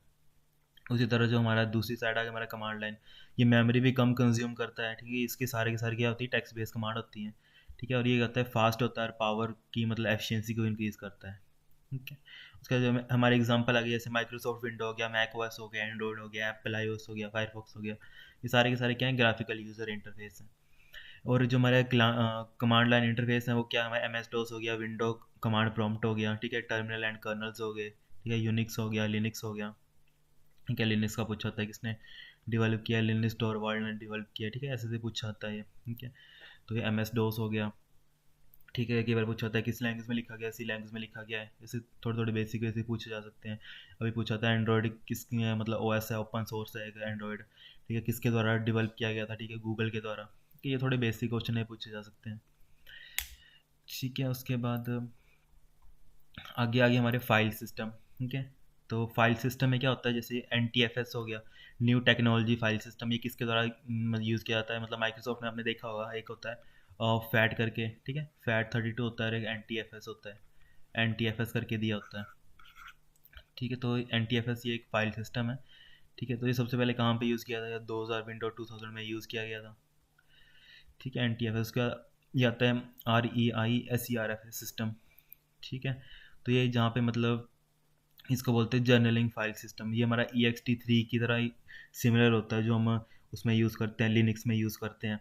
ठीक है, एक्सटेंडेड वर्जन 3 उसमें यूज़ करते हैं। उसके बाद VFAT हो गया। ठीक है, इसको डॉस फैट फाइल सिस्टम बोलते हैं। उसके बाद आगे हम उसके बाद VFS, ठीक है, व्हाट इज़ फाइल सिस्टम, ठीक है, अलग अलग फाइल सिस्टम है जो यूनिक्स और लिनक्स और विंडोज़ के साथ यूज़ किए जाते हैं, ठीक है। उसके बाद REISCRF हो गया, ठीक है, ये भी जर्नलिंग फाइल सिस्टम में यूज़ किया जाता है डाटाबेस के साथ। उसके बाद आ गया VFAT हो गया, ठीक है, तो ये डोस फाइल सिस्टम के साथ यूज़ किया जाता था, ठीक है। उसके बाद VXFS हो गया, व्हाट इज़ फाइल सिस्टम, ये भी जो हमारे क्या बोलते हैं फाइल स्पॉट हो गया, ठीक है, सिस्टम एक्सेस हो गया, एक्सेस कंट्रोल के लिए वहाँ पे यूज़ किया जाता है ये फाइल सिस्टम, ठीक है। ये सबसे ज़्यादा यूज़ कहाँ ये किया जाता था, ये VTFS है, ये यूनिक्स के साथ यूज़ किया जाता था सबसे ज़्यादा। उसके बाद जैसे हमारा नेक्स्ट टॉपिक आ गया, ये थोड़ा इंपॉर्टेंट है, इनको थोड़ा एक बार देख लेना आप। उसके जैसे ये आगे थोड़े नेक्स्ट फाइल सिस्टम जैसे BFS आ गया, ठीक है, जो हमारा सबसे पहला जो सिस्टम एग्जीक्यूट होता है, ठीक है, उसको हम क्या बोलते हैं, बूट फाइल सिस्टम बोलते हैं, बायोस, ठीक है। बायोस में जो फाइल सिस्टम है वो होता है ये बूट फाइल सिस्टम, ठीक है। तो ये यूनिक्स वगैरह में यूज़ किया जाता था। उसके बाद CDFS हो गया, जो हमारा CD डिस्क होती है जो उनमें उनका जो फाइल सिस्टम होता है, ठीक है, कॉम्पैक्ट डिस्क फाइल सिस्टम। उसके बाद EX2 हो गया, ठीक है, इसको हम लिनक्स में यूज़ करते थे, ठीक है, मैंने पहले बताया EX2 हो गया, EX3 हो गया, अभी लेटेस्ट चला है EXT4, ठीक है। ये सारे सारे कहाँ यूज़ किए जाते हैं, लिनक्स में, ये लिनक्स का फाइल सिस्टम है। उसके बाद आ गया HFS आ गया, ठीक है, हिरार्किकल फाइल सिस्टम। इसमें क्या होता है, जो हमारे ये यूज़ किया जाता है HFS, ये इंपॉर्टेंट है, ये HFS ये यूज़ किया जाता है एप्पल वगैरह में, ठीक है। तो हमारे एप्पल के होते हैं ना डिवाइसेस होते हैं, वहाँ पे यूज़ किया जाता है। जो हमारे एप्पल का सबसे पहला सिस्टम था ना, जिसको हम बोलते हैं मैकडोनिश, ठीक है, ये सबसे पहला सिस्टम था एप्पल के द्वारा दिया गया, तो उसमें यूज़ किया जाता था ये HFS, हिरार्किकल फाइल सिस्टम, ठीक है। हिरार्किकल का मतलब है कि मान लो इसकी इनकी एक ड्राइव है, उसके अंदर फिर से एक और ड्राइव होगी, फिर उसके अंदर एक और ड्राइव होगी, ठीक है, उसके अंदर एक और, मतलब ऐसे करके क्या हिरार्किकल स्ट्रक्चर में जो भी होगा फाइल वो स्टोर होंगी। उसके बाद आ गया iOS, ठीक है, ये भी एप्पल के द्वारा यूज़ किया जाता था, ठीक है, CD-ROM वगैरह के लिए, ठीक है। उसके आगे मिनिक्स आ गया, मिनिक्स भी एक फाइल सिस्टम है जो सबसे पहले यूज़ किया जा लिनक्स में यूज़ किया गया था, ठीक है, ये इंपॉर्टेंट है मिनिक्स, ठीक है। कहाँ पे यूज़ किया गया था, लिनक्स में यूज़ किया था, ठीक है। किसने लिनक्स को किसने डेवलप किया था, लिनक्स टॉरवाल्ड ने डेवलप किया था, उसी ने इस मिनिक्स जो फाइल सिस्टम का उसी को डेवलप किया था, ठीक है, लिनक्स टॉरवाल्ड ने। उसके बाद आ गया MS-DOS आ गया, ठीक है, इसमें फैट फाइल सिस्टम, ठीक है, विंडोज़ में देखा होगा FAT32 करके आता है, ठीक है, फाइल एलोकेशन टेबल इनकी फुल फॉर्म पूछी जाती है फैट की, तो फाइल एलोकेशन टेबल हो गया। और NTFS की न्यू टेक्नोलॉजी फाइल सिस्टम, ठीक है, NTFS की भी जो विंडोज़ में यूज़ की जाती है, ठीक है, न्यू टेक्नोलॉजी फाइल सिस्टम, ठीक है, फाइल सिस्टम। तो ये सारे के सारे एक बार आप देख लेना। उसके बाद जैसे हमारा नेक्स्ट आ गया हमारा PCB क्या होता है, ठीक है। PCB क्या बहुत सिंपल कंसेप्ट है ये, ठीक है। इसमें क्या होता है कि एक प्रोसेस कंट्रोल ब्लॉक है, ठीक है। PCB की फुल फॉर्म से हमें उसकी डिस्क्रिप्शन मिल जाती है। PCB क्या होता है, प्रोसेस को कंट्रोल करने वाला ब्लॉक होता है, ठीक है। हमें पता है प्रोसेस में कितने भी प्रोसेस में सबसे पहले पता है हमें स्टेजेस क्या क्या आती हैं। उसमें आती है new, ready, running, waiting and terminating. New का मतलब कि जैसे मैं अभी प्रोसेस एक नई प्रोसेस आई है, ठीक है। रेडी मतलब भी वो एग्जीक्यूट होने के लिए, एग्जीक्यूट होने से पहले एक मतलब किसी मेमोरी में पड़ी है रेडी होने के लिए, ठीक है। रनिंग का मतलब है कि हाँ अब वो अभी मतलब वो एग्जीक्यूट हो रही है, ठीक है। फिर उसके बाद आ गया वेटिंग। वेटिंग का मतलब कि जैसे मतलब मैं कोई प्रोग्राम कर रहा हूँ A+B, मान लो वो अभी रनिंग में है, तो इसको क्या चाहिए, कोई दो वैल्यूज चाहिए, ठीक है। जैसे मतलब 7 और मैं 8 दूंगा, ठीक है, 7 और 8 दूंगा मैं, तो वो अभी उस टाइम पे कब कहाँ वो जो प्रोसेस हो रही वो क्या करेगी, वेट करेगी, तो वो उस स्टेज को हम क्या बोलते हैं, वेटिंग। जब तक उसको 7 और 8 ना मिल जाए, तो जैसे 7 और 8 मिल गए तो फिर फर्दर वो कहाँ पे जाएगी, रनिंग में, ठीक है, रनिंग स्टेज में जाएगी। तो रनिंग में जाने के बाद उसको 7+8 करने के बाद रिजल्ट मिल जाएगा 15, और लास्ट में उसको क्या कर देगी, टर्मिनेट मतलब एंड कर देगी उसको। तो ये क्या है, एक प्रोसेस की स्टेजेस है कि कैसे कैसे वो प्रोसेस एग्जीक्यूट होती है। उसके बाद आ गया प्रोसेस आईडी या प्रोसेस नंबर, ठीक है, PID। तो ये हर एक प्रोसेस की अपनी एक यूनिक आईडी होती है। उसके बाद आ गया हमारा प्रोग्राम काउंटर। प्रोग्राम काउंटर क्या करता है, जैसे मैंने पहले बताया, जैसे मान लो कि अभी मेरे पास एक मेमोरी में, ठीक है, कोई एक प्रोग्राम एग्जीक्यूट हो रहा है, ठीक है, उसकी लोकेशन है 1000, ठीक है। तो 1000 के अभी कहाँ होगा, एड्रेस रजिस्टर में पड़ा होगा, ठीक है, MBR, ठीक है, मेमोरी एड्रेस रजिस्टर में पड़ा होगा, ठीक है, MBR में पड़ा होगा कौन सा, 1000। तो जो नेक्स्ट इंस्ट्रक्शन का एड्रेस है वो कहाँ पे पड़ा होगा, हमारा प्रोग्राम काउंटर के पास, ठीक है। इस चीज़ को याद रखना, तो जो नेक्स्ट इंस्ट्रक्शन होगा वो कौन हैंडल करता है, हमारा प्रोग्राम काउंटर हैंडल करता है।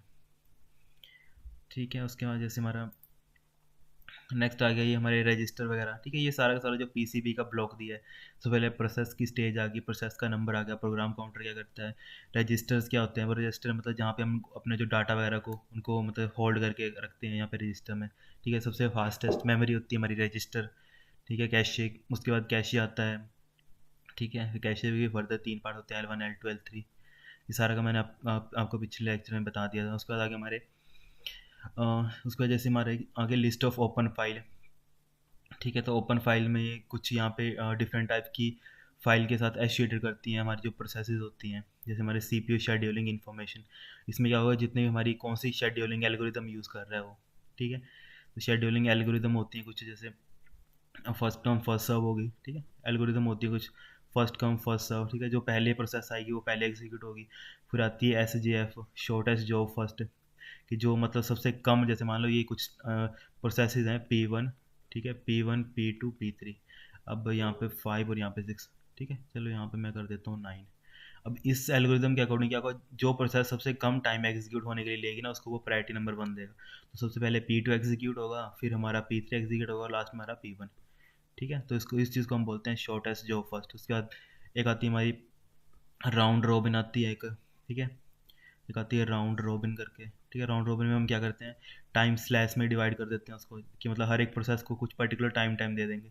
ठीक है, इस स्लाइस को हम क्या बोलते हैं, क्वांटम बोलते हैं। ठीक है, ये कुछ फर्दर मोर डिटेल में आ गया, इसको अभी रहने दो आप। उसके बाद आगे हमारा मेमोरी मैनेजमेंट। ठीक है, मेमोरी मैनेजमेंट में हम क्या करते हैं, जो हमारी मेमोरी होती है उसको मैनेज करते हैं एक। ठीक है, मैनेज करके मतलब कि एक तरह की, जैसे हम अपने बुक में क्या होता है, इंडेक्सेस होते हैं, इंडेक्सेस से क्या करते हैं, हम उसको मैनेज करके रखते हैं कि इस पेज पे हमें ये मिलेगा, इस पेज पे हमें ये मिलेगा, ये सारा सारा हम क्या करते हैं। ठीक है, उसमें इंडेक्सिंग में क्या करते हैं, स्टोर करके रखते हैं। उसके बाद जैसे हमारा नेक्स्ट आ गया हमारा अकाउंट इन्फॉर्मेशन। ठीक है, उसके बाद जैसे हमारा ये आ गया ना मेमोरी मैनेजमेंट में, समझ गया हम क्या करते हैं, मतलब मेमोरीज को मैनेज करते हैं। उसके बाद आईओ सिस्टम इन्फॉर्मेशन में आ गया कि जितनी बार इनपुट आउटपुट आएंगे रिक्वेस्ट, उनको होल्ड करने का काम करता है। ठीक है, ये सारे के सारे कुछ बेसिक्स हैं। उसके बाद लोकेशन ऑफ है पीसीबी। ठीक है, यहाँ पे अगला टॉपिक आएगा लोकेशन ऑफ पीसीबी। ठीक है, ये मतलब एक ऐसा एरिया होगा ना जो यूज़र की पहुंच से बाहर होगा, बेसिकली वो होगा, क्योंकि यहाँ पे सारा का सारा टास्क क्या होगा, प्रोसेसेस चलती हैं जैसे वहाँ पे, तो वो क्या होगा, यूज़र से मतलब प्रोटेक्टेड एरिया होगा वो। ठीक है, नॉर्मल यूज़र उसको देख नहीं सकता है। ठीक है, लिनक्स में तो हम उसमें देख सकते हैं कमांड यूज़ करके, इसमें भी हम देख सकते हैं कमांड यूज़ करके। ठीक है, अगर किसी ने देखा होगा, जैसे किसी ने विंडोज़ में टास्क बार ओपन किया होगा, कंट्रोल। ठीक है, ये कुछ शॉर्टकट, ये कंट्रोल शिफ्ट प्लस एस्केप। ठीक है, अब आप इन तीनों को इकट्ठा प्रेस करोगे ना, तो आपको एक विंडो ओपन होगी टास्क बार की। ठीक है, उसमें आप देख सकते हो कि कितने कितने टास्क चल रही है, हमारी हमारी सिस्टम की कितनी चल रही है। अभी आपने कोई एप्लीकेशन ओपन करी होगी, वो भी यहाँ पे आई होगी। ठीक है, यहाँ पे टास्क बार में आई होगी उसकी प्रोसेस, वो कितना नेटवर्क ले रही है, कितना वो सिस्टम की मेमोरी ले रही है, वो सारा का सारा यहाँ पे दिया होगा। ठीक है, उसको हम यहाँ से एंड भी कर सकते हैं। ठीक है, राइट क्लिक करके उसको एंड भी कर सकते हैं। ठीक है, तो कुछ ऐसे टास्क होते हैं जिनको हम जैसे मतलब हम अगर इसी सिस्टम में, अगर हम कोई सिस्टम के रिगार्डिंग कोई प्रोसेस चल रही होगी, अगर उसको एंड करने की कोशिश करेंगे, तो वहाँ पे हमें वार्निंग आएगी कि अगर हम इसको बंद करना चाहते हैं तो हमारा सिस्टम बंद हो सकता है। ठीक है, तो वो एक ऐसा मतलब एक तरह की लोकेशन होती है ना, जो सिस्टम की पहुंच से बाहर तभी रखी गई होती है, ताकि जो हमारा सिस्टम है वो ईजिली रन होता रहे। उसके आगे हमारा जैसे नेक्स्ट टॉपिक आ गया, पेजिंग और सेगमेंटेशन का कंसेप्ट आ गया। ठीक है, तो पेजिंग में क्या होता है कि मान लो कि जैसे मैं कोई एक प्रोग्राम बना रहा हूँ। ठीक है, कोई मैंने ऐड का एक फंक्शन बनाया ना, तो ऐड में क्या होगा कि कोई 2 इनपुट आएंगे A+B। ठीक है, और उसका कुछ रिजल्ट आएगा C में। अब मेमोरी में वो स्टोर होगा। ठीक है, मान लो मेमोरी में वो फंक्शन स्टोर होगा, ये मान लो ऐड फंक्शन है। ठीक है, ये ऐड फंक्शन है, ये पूरा का पूरा इतना स्पेस ले रहा है एग्जीक्यूट होने के लिए टोटल इसको। फिर पेजिंग क्या बोलता है कि जब भी मैं मेमोरी को पार्ट्स में डिवाइड करूँगा। ठीक है, पेजिंग क्या बोलता है, जब मेमोरी को पार्ट्स में डिवाइड करो तो मेरे को क्या करना पड़ेगा, फिक्स लेंथ में डिवाइड करना पड़ेगा। ठीक है, मान लो कि इसको टोटल एग्जीक्यूट होने के लिए कितना चाहिए, 4 4 मतलब वो चाहिए। ठीक है, 4 सेकंड चाहिए। ठीक है, या फिर 4 ब्लॉक चाहिए एक तरह के। ठीक है, 4 ब्लॉक मान लो, या फिर 4 पेजेस मान लो। ठीक है, 4 पेजेस चाहिए, तो फर्स्ट टू पार्ट्स में इसको डिवाइड कर दिया। तब ये क्या है, फिक्स साइज हो गया। तो जैसे मतलब ऑपरेटिंग सिस्टम फर्स्ट फंक्शन को, ठीक है, इस मान लो इसको F1 मान लो, इसको F2 मान लो, तो जब वो F1 को एग्जीक्यूट करेगा, ठीक है, जैसे मान लो उसने क्या कर दिया, A+B परफॉर्म कर दिया, ठीक है। A+B परफॉर्म करने के बाद उसको क्या चाहिए, इमीडिएटली F2 फंक्शन चाहिए। मान लो F2 में क्या पड़ा हमारा C, ठीक है, तो वो वैल्यू कहाँ जानी चाहिए, C में जानी चाहिए। तो इससे क्या होगा, ये प्रोग्राम में क्या है कि दिक्कत आ जाएगी, ठीक है, कि उसको इमीडिएटली ये चाहिए, नहीं तो वो प्रोग्राम ये एडिशन का ऑपरेशन ही गलत, मतलब इसको सेव ही कहीं और कर देगा, जिसका रिजल्ट हमें मिलेगा ही नहीं, वो कुछ हमें गार्बेज वैल्यू रिटर्न कर देगा, ठीक है। तो पेजेस में क्या होता है, जो साइज होता है फंक्शन के अकॉर्डिंग वो सेट फिक्स नहीं होता है, ठीक है। तो इसमें क्या प्रॉब्लम आ जाती है, इसको बोलते हैं हम इंटरनल फ्रेगमेंटेशन बोलते हैं इस प्रॉब्लम को, ठीक है। उस सेगमेंट में क्या होता है कि मान लो कि जैसे किसी ने सी प्रोग्राम किया होगा, ठीक है, उसमें क्या होता है, एक मेन फंक्शन होता है, ठीक है। मेन फंक्शन हो गया, उसके बाद जैसे एडिशन का मैंने एक फंक्शन बनाया, ठीक है। तो जितने भी हमारे फंक्शन होंगे ना, जैसे प्रिंट का एक फंक्शन आ गया, ठीक है, तो जितने भी फंक्शन होंगे ना, उनका क्या करेगा, अपना अपना एक अलग अलग, मतलब एक ब्लॉक्स जनरेट करेगा, ठीक है। इसका साइज़ क्या होगा, इसमें ये देखो, इसका साइज़ क्या फिक्स था, ठीक है, अब सभी को टू टू ब्लॉक में डिवाइड कर दिया उसने, ठीक है। पर इसमें क्या है, इसका साइज़ क्या होगा, वेरिएबल होगा, ठीक है। जैसे मान लो मेरा मेन फंक्शन ले रहा है 4 ब्लॉक, तो उसका 4 ब्लॉक होगा। मेरा एडिशन ले रहा है 1 ब्लॉक, तो इसका 1 ब्लॉक हो गया, ठीक है। मेरा प्रिंट स्टेटमेंट ले रही है कोई 2 ब्लॉक, ठीक है।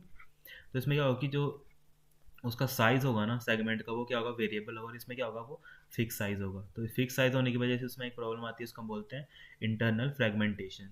और इसमें क्या होती है, वेरिएबल साइज ऑफ सेगमेंट होता है, ठीक है। जैसे मतलब जो प्रोग्राम या फिर जो फंक्शन जितना साइज ले रहा है ना, उसके अकॉर्डिंग उसको उतना स्पेस दे दिया पहले से ही। तो इससे क्या होगा कि इंटरनल फ्रेगमेंटेशन नहीं आएगी इसमें। अब इसमें क्या होगा, फास्टर मेमोरी एक्सेस होगी, कि हमें पता है two two two two block में उसको पेजेस को डिवाइड किया है, तो अगले दो दो दो दो दो करके, तो इसमें क्या होगा कि जो एक्सेस होगा ना मेमोरी का, वो फास्टेस्ट होगा। पर इसमें क्या होगा, मेमोरी का एक्सेस स्लोअर होगा, ठीक है। ये देखो, पहले ले रहा है वो 4 बाइट, फिर ले रहा है वो 2 बाइट, ठीक है, फिर वो ले रहा है 1 बाइट। तो इसमें क्या होगा, जो मेमोरी एक्सेस होगा वो स्लोअर हो जाएगा। उसके बाद आ गया कि जो इसमें जो भी पेजेस की इन्फॉर्मेशन होती है वो कहाँ स्टोर होती है, हमारी पेज टेबल में, और जो भी सेगमेंटेशन की होती है वो कहाँ होती है, सेगमेंटेशन टेबल में, ठीक है। और यहाँ पे जो 1D एड्रेस स्पेस यूज़ किया जाता है, ठीक है, 1 डायमेंशनल एड्रेस स्पेस यूज़ किया जाता है, और यहाँ पे क्या किया जाता है, multiple independent address space use किया जाता है, ठीक है। तो ये थोड़ा हमारा पेजिंग और इसका सेगमेंटेशन में ही है, ठीक है। इसमें इंपॉर्टेंट यही पूछा जाता है कि ये हमारा फिक्स साइज लेंथ होती है इसकी, और इसकी क्या होती है, वेरिएबल, ठीक है। ये फिक्स साइज होने की वजह से ये इसमें प्रॉब्लम आती है इंटरनल फ्रेगमेंटेशन की। उसके बाद जैसे हमारा नेक्स्ट कंसेप्ट आ गया, ठीक है, ये हमारे क्या होती है, ये मतलब ये है एक्चुअली में हमारा, ठीक है, कि हमारा एक प्रोसेस कैसे, मतलब एक प्रोग्राम कैसे एग्जीक्यूट होता है, ठीक है, उसका है ये, ठीक है। जैसे सबसे पहले क्या होता है, हमारे कोई भी जैसे हमारा प्रोग्राम एग्जीक्यूट होता है, उसको हम क्या बोलते हैं, प्रोसेस बोलते हैं, ठीक है। तो जब कोई एक प्रोसेस क्रिएट होती है, उसको हम क्या बोलते हैं, न्यू बोलते हैं, ठीक है। मान लो अभी यहाँ पे मेरी एक प्रोसेस आ गई, उसके बाद जैसे वो प्रोसेस आ गई, उसको क्या कर दिया मैंने, एक रेडी स्टेट में डाल दिया, ठीक है, रेडी स्टेट में डाल दिया, ठीक है। रेडी स्टेट में डालने का मतलब कि हाँ भाई वो रन होने के लिए तैयार है। तो जैसे मैं उसको रनिंग स्टेट में डालूंगा, ठीक है, रनिंग स्टेट में डाल दी, ठीक है। तो रनिंग स्टेट में मैं डाल दी, तो अगर वो रन होगी तो उसके बाद वो एग्जिट हो जाएगी, ठीक है, रन होगी तो एग्जिट हो जाएगी। नहीं हुई, अगर मान लो कि किसी यूज़र ने कुछ कोई और टास्क करना था, तो यहाँ पे क्या आएगा, वो इंटरप्ट आ जाएगा। तो इंटरप्ट से क्या होगा कि फर्दर क्या हो गया, ठीक है, वो फर्दर कहाँ चले जाएगी, रेडी स्टेट में चले जाएगी, ठीक है। अगर मान लो ये वही प्रोग्राम है जिसमें आपको बोला था A+B का प्रोग्राम है, तो मुझे इसको अभी रनिंग स्टेट में इसके पास तो A+B है, पर इसको क्या चाहिए, कोई इनपुट आउटपुट का वेट कर रहा है कि इसको इनपुट आउटपुट की कुछ वैल्यू चाहिए, मान लो 7 और 8 चाहिए। तो वो अभी क्या करेगा, इसको A+B को यहाँ पे डाल देगा, A+B को यहाँ पे डाल देगा। जैसे A+B की इनपुट आउटपुट की वैल्यू, जैसे यहाँ पे इनपुट आउटपुट कंप्लीशन होगी, कि मान लो यहाँ पे वैल्यू कितनी आ गई, 7 और 8 आ गई यहाँ पे, ठीक है। तो फर्दर 7 और 8 यहाँ पे चले जाएंगी रेडी स्टेट में, रेडी स्टेट होने के बाद फिर से रनिंग में चली जाएंगी। रनिंग में 7 + 8 का जो भी सॉल्यूशन होगा वो कितना, 15। तो जो 15 होगा, वो रिजल्ट आ गया, तो वो उसको क्या करेगा, एग्जिट कर देगा, मतलब टर्मिनेट कर देगा उसको, ठीक है। जो फाइनल रिजल्ट है वो 15 में डिस्प्ले कर देगा, और उसको उस टास्क को वो मतलब ख़त्म कर देगा, ठीक है। ये क्या होती है, मतलब जो स्टेजेस होती हैं, ये सारी की सारी क्या क्यों, तो कैसे कैसे वो टास्क को परफॉर्म करता है किसी को, ठीक है। तो कितनी होती है, बेसिकली 5 होती हैं, 1 2 3 4 5, ठीक है। न्यू, रेडी, रनिंग, वेटिंग और टर्मिनेटिंग। उसके बाद जैसे ये हमारा ख़त्म हो गया, ठीक है। उसके बाद ये सारा का सारा वही जो मैंने आपको समझा दिया, बैच ओपनिंग स्पूलिंग क्या होता है, ठीक है। यहाँ पे बूटिंग क्या होता है, ठीक है, जब हम सिस्टम में कोई ऑपरेशन के द्वारा कोई सिस्टम इनिशियलाइज होता है ना, उसको हम बूटिंग बोलते हैं, ठीक है। जब हम किसी ऑन करते हैं सिस्टम को, ये भी दो तरह की होती है, कोल्ड होती है, वार्म होती है। कोल्ड बूटिंग वो होती है जब हम सिस्टम को ऑन करते हैं, जब वो शट डाउन होता है ना, और उसको हम ऑन करते हैं तो उसको हम बोलते हैं कोल्ड बूटिंग। वार्म बूटिंग क्या होती है, जब हम उसको रीस्टार्ट करते हैं, ठीक है, कई जगह रीस्टार्ट लिखा है, कई जगह रीबूट लिखा होता है, ठीक है, तो हम जब उसको रीस्टार्ट करते हैं तो उसको हम बोलते हैं वार्म बूटिंग। अगर हमें कंप्यूटर में करना हो तो हम शॉर्टकट प्रेस करेंगे Ctrl+Alt+D, ठीक है, नहीं तो भाई शॉर्टकट हम Alt+F4 से हम शट डाउन का वो आइकन आता है ना, डिस्प्ले ओपन होती है तो उसमें वहाँ पे थर्ड फोर्थ ऑप्शन होता है रीस्टार्ट करने का, तो वैसे भी कर सकते हैं, ठीक है। तो ये सिंगल प्रोग्राम में क्या होता है कि सिंगल प्रोग्राम एग्जीक्यूट होगा, ठीक है, ये मैंने समझा दिया सारा। मल्टी प्रोग्राम में क्योंकि मल्टीपल प्रोग्राम होंगे वो एग्जीक्यूट होंगे। मल्टी प्रोसेसर में क्या होगा, ठीक है, कि मल्टीपल जो प्रोसेस होंगी वो एग्जीक्यूट होंगी। रियल टाइम भी बता दी, जैसे हम ATM वगैरह में यूज़ करते हैं रियल टाइम, और वहाँ पे बहुत सारे बंदे एक ही टाइम पे मतलब कुछ ट्रांजेक्शन कर रहे हो, कुछ भी कर रहे हो, ठीक है, कैश विदड्रॉ कर रहे हो, तो वो सारा का सारा कहाँ आ जाएगा, हमारे रियल टाइम में, ठीक है। ये सारे के सारे कुछ फंक्शन आगे बढ़े सिस्टम की प्रोसेस मैनेज करता है, मेमोरी मैनेज करता है, डिवाइस मैनेज करता है, फाइल मैनेज करता है, सिक्योरिटी प्रोवाइड करना पड़ता है, और जो दो इंटरफेस आ गए CLI और GUI, ठीक है। उसके बाद ये से हमारा ये कुछ फाइल सिस्टम मैंने बता दिए सारे, FAT32 NTFS, ठीक है। उसके अलावा भी बहुत सारे थे, ठीक है, EXT आ गया, EXT4 आ गया, ठीक है, वो सारे के सारे लिनक्स के आ गए। तो ये सारे के सारे कुछ फाइल सिस्टम होते हैं। उसके बाद कुछ इंपॉर्टेंट एक्सटेंशन आ गई, ठीक है, तो .x हो गई, तो ये डॉक्यूमेंट फाइल होगी माइक्रोसॉफ्ट वर्ड की। उसके बाद PPT-X ये किसकी, पावर पॉइंट की। एक्सेल एक्स ये किसकी होगी, माइक्रोसॉफ्ट एक्सेल फाइल की। MDV किसकी होगी, माइक्रोसॉफ्ट एक्सेस फाइल की होगी। TXT टेक्स्ट की होगी। बास किसकी होगी, बेसिक सोर्स प्रोग्राम फाइल की होगी। AP की किसकी होगी, जो हमारे एंड्रॉयड में जो इंस्टॉल करते हैं ऐप वगैरह हम, उसकी होती है .AP की, ठीक है, एंड्रॉयड पैकेज फाइल होती है वो, ठीक है। .C होती है हमारी C प्रोग्राम की, ठीक है। .CPP किसकी होती है, हमारी C++ की होती है, ठीक है। बैट किसकी होती है, बैच फाइल की होती है। FNT किसकी होती है, फोर्टन सोर्स, ठीक है, फोर्टन लैंग्वेज के लिए यूज़ की होती है। .FTN, ठीक है। .पास होगी, ठीक है, पास्कल लैंग्वेज के लिए यूज़ की जाती है। बिन होगी बाइनरी फाइल के लिए। CGI, ठीक है, ये जो हमारी पर्ल की स्क्रिप्ट होती है ना उसमें यूज़ की जाती है CGI, ठीक है, ये इंपॉर्टेंट है। उसके बाद ये पूछा जाता है कि पर्ल कहाँ पे यूज, हमारा FV वगैरह लिखी गई है, ठीक है, वो किस में लिखी है, पर्ल में लिखी गई है। उसके बाद .com, ठीक है, ये किसके लिए, MS-DOS की जो कमांड फाइल है उसमें, ठीक है। .dat, ठीक है, डाटा फाइल के लिए। JPG ग्राफिक फाइल के लिए। इसकी फुल फॉर्म पूछी जाती है जॉइंट पिक्चर, ठीक है, जॉइंट पिक्चर एक्सपर्ट ग्रुप, ठीक है, JPG की पूछी जा सकती है फुल फॉर्म। उसके बाद .exe हो गया, एग्जीक्यूटेबल फाइल की हो गया, ठीक है। गैजेट हो गया, ठीक है, ये विंडोज़ की जो भी गैजेट वगैरह होती है वहाँ पे यूज़ किया जाता है, ठीक है। .जार हो गया, ये जावा की आर्काइव फाइल होती है वहाँ पे यूज़ किया जाता है। .gif हो गया, ठीक है, जिफ की जो ग्राफिक फाइल होती है वहाँ पे यूज़ किया जाता है, ठीक है। उसका जो .wav हो गया, ठीक है, ये ऑडियो फॉर्मेट होता है किसका, Microsoft Windows all sound file का, ठीक है। ये कुछ इंपॉर्टेंट एक्सटेंशन है, इनको आप एक बार देख लेना, ठीक है। उसका जो हमारा नेक्स्ट टॉपिक आ गया, ठीक है, उसका जैसे मैंने कर्नल बता दिए कि मोनोलिथिक होता है, माइक्रोलिथिक होता है। उसके बाद सिस्टम कॉल्स होती हैं, ठीक है, जो मतलब ऑपरेटिंग सिस्टम और जो हमारे एप्लीकेशन प्रोग्राम होते हैं ना उनके बीच में मतलब वो करना है, इंटरेक्शन करवाना है, काम करते हैं सिस्टम कॉल्स हमारी। उसके बाद आगे हमारी प्रोसेस होगी, ठीक है, जो प्रोग्राम एग्जीक्यूशन होता है उसको हम प्रोसेस बोलते हैं, ठीक है। मैंने प्रोसेस की स्टेजेस बता दी, जैसे ये देखो न्यू, रेडी, रनिंग, वेटिंग हो गया, टर्मिनेटिंग हो गया, ये सारी की सारी क्या है, ठीक है, प्रोसेस की स्टेजेस हैं, ठीक है। न्यू में क्या होता है, जब प्रोसेस क्रिएट होती है। रेडी में क्या होता है, वो एग्जीक्यूशन के लिए जस्ट रेडी होती है। रनिंग में क्या होती है, वो एग्जीक्यूट हो रही होती है, ठीक है। उसके बाद वेटिंग में क्या होती है कि उसको कुछ इवेंट का वेट कर रही थी, ठीक है, जैसे मैंने बोला कि कुछ वैल्यूज़ का वेट कर रही है तो तब वो वेटिंग स्टेट में चले जाती है, ठीक है। टर्मिनेटिंग में क्या होता है कि वो पूरी के पूरे टास्क को, उसमें रिजल्ट आ गया, उसको फर्दर क्या किया, टर्मिनेट कर दिया, ठीक है। तो PCB क्या आ गया, प्रोसेस का कंट्रोल करने का ब्लॉक आ गया, ठीक है, वो सारा सारा बता दिया कि प्रोसेस को कैसे कैसे कंट्रोल करते हैं। उसके बाद आगे हमारा डेडलॉक आ गया। डेडलॉक एक ऐसी सिचुएशन होती है ना जब क्या करते हैं कि मान लो कि कोई एक सिस्टम है, ठीक है, कोई एक सिस्टम है, इसको इस सिस्टम की रिक्वायरमेंट है, पर ये सिस्टम को इस सिस्टम की रिक्वायरमेंट है, और इस सिस्टम को इस सिस्टम की रिक्वायरमेंट है, ठीक है। तो इससे क्या होगा कि ये सोच रहा होगा ये पहले फ्री हो जाए, फिर मैं इस मतलब ये किसी रिसोर्स का वेट कर रहा होगा, ठीक है। मान लो ये इस रिसोर्स को फ्री कर दे तो मैं करता हूँ इस रिसोर्स को फ्री कर दूंगा, फिर ये रिसोर्स को, तो इससे क्या हो रहा है कि सभी एक दूसरे की में वेट ही करते रहते हैं, ठीक है। पर एंटिल इन द एंड क्या होता है कि वो सारे के सारे किस में चले गए होते हैं, डेडलॉक में, ठीक है। ना ही तो एक किसी टास्क को परफॉर्म कराता है दूसरा भी, ठीक है। मतलब ऐसा है कि सभी को अपने टास्क परफॉर्म करने के लिए दूसरे उसकी रिसोर्स की ज़रूरत है, पर वो रिसोर्स किसी और ने हैंडल किया होता है, जिसकी वजह से क्या होता है कि इन द एंड कोई भी अपना टास्क है जो परफॉर्म नहीं कर पाता, वो किस में चले जाते हैं, डेडलॉक स्टेट में चले जाते हैं। ठीक है, तो यहाँ पे लिखा है when a process is blocked on a resource request that may be never completed because, ठीक है, वो लिखा है कि रिसोर्स के लिए वेट कर रिक्वेस्ट कर रहे होते हैं जो कभी भी कंप्लीट नहीं होती, क्योंकि जो हमारा रिसोर्स होता है वो क्या होता है, किसी और चीज़ ने ब्लॉक करके अपने पास रखा होता है। उस सिचुएशन को हम क्या बोलते हैं, डेडलॉक बोलते हैं। तो यहाँ पे ये इंपॉर्टेंट है कि डेडलॉक को अवॉइड करने, ठीक है, to avoid deadlock the system is responsible for accepting or delaying the given request, ठीक है।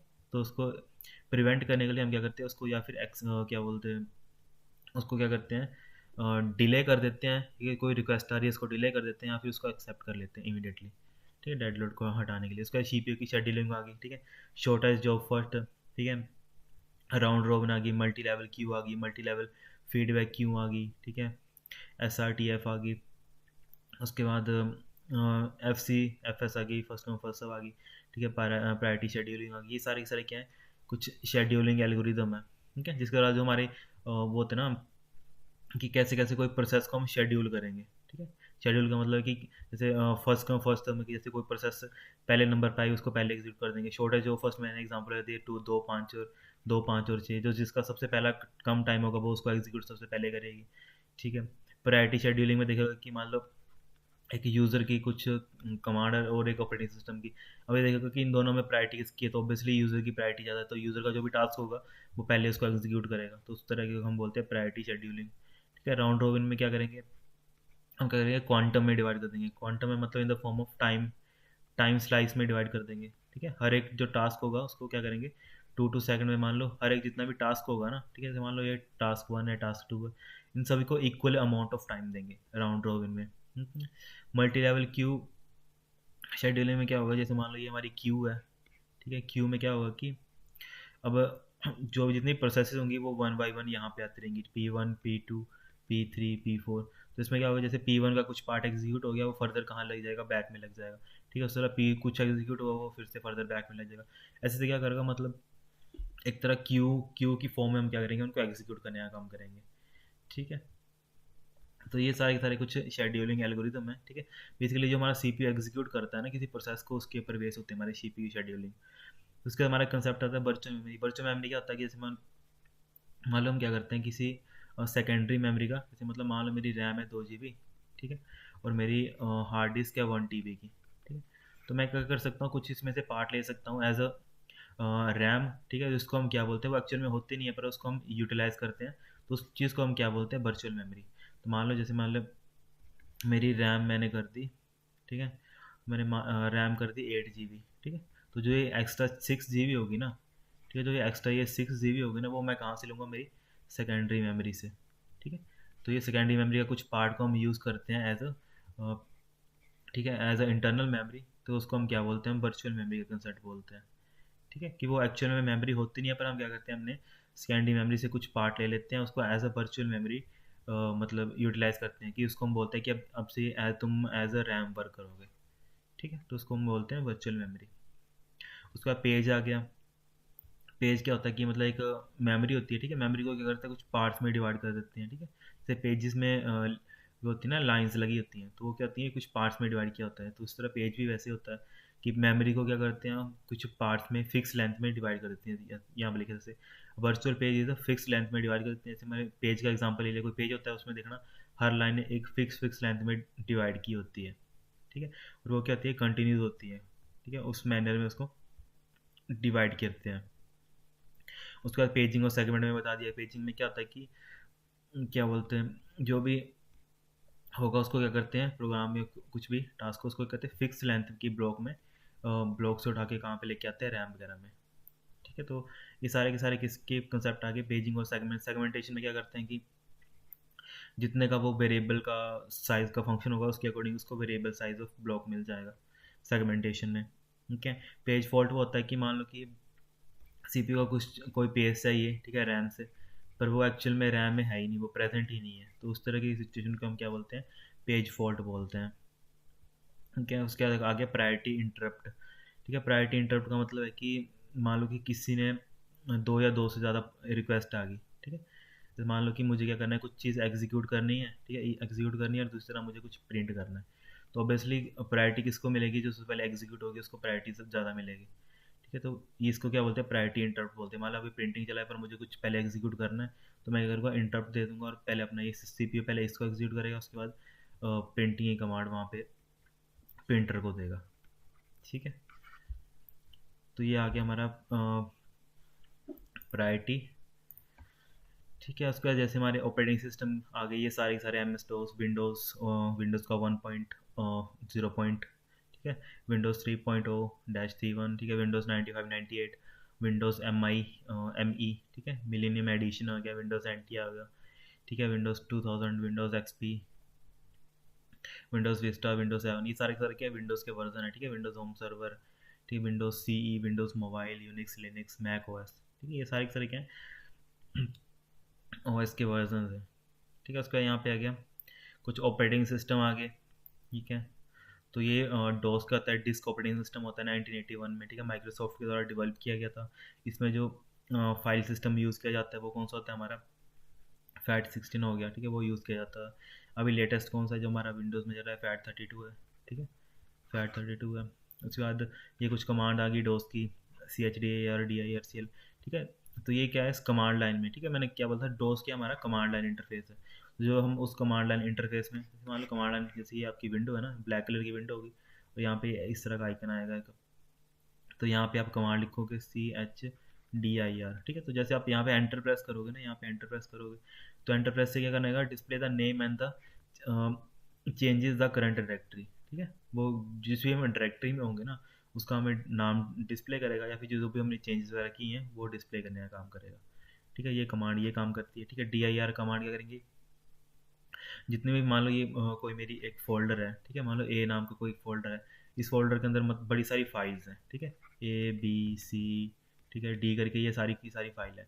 तो मेरा DIR कमांड क्या करेगा, ये सारी की सारी चीज़ें मेरे को प्रिंट करके देगा, ठीक है, कि ये डायरेक्टरी है, इसके अंदर ये फाइल है ABCD, ठीक है। तो ये DIR कमांड ये काम करेगी। CLS कमांड करेगी, जितना भी ये चीज़ है ना, ठीक है, मुझे इसको क्लियर करना है, ठीक है। तो मैं क्या कौन से कमांड लगाऊंगा, CLS कमांड लगाऊंगा डॉस में, ठीक है। MKDIR क्या करेगी, कोई भी डायरेक्टरी होगी, ठीक है, उसको क्रिएट करने का काम करती है।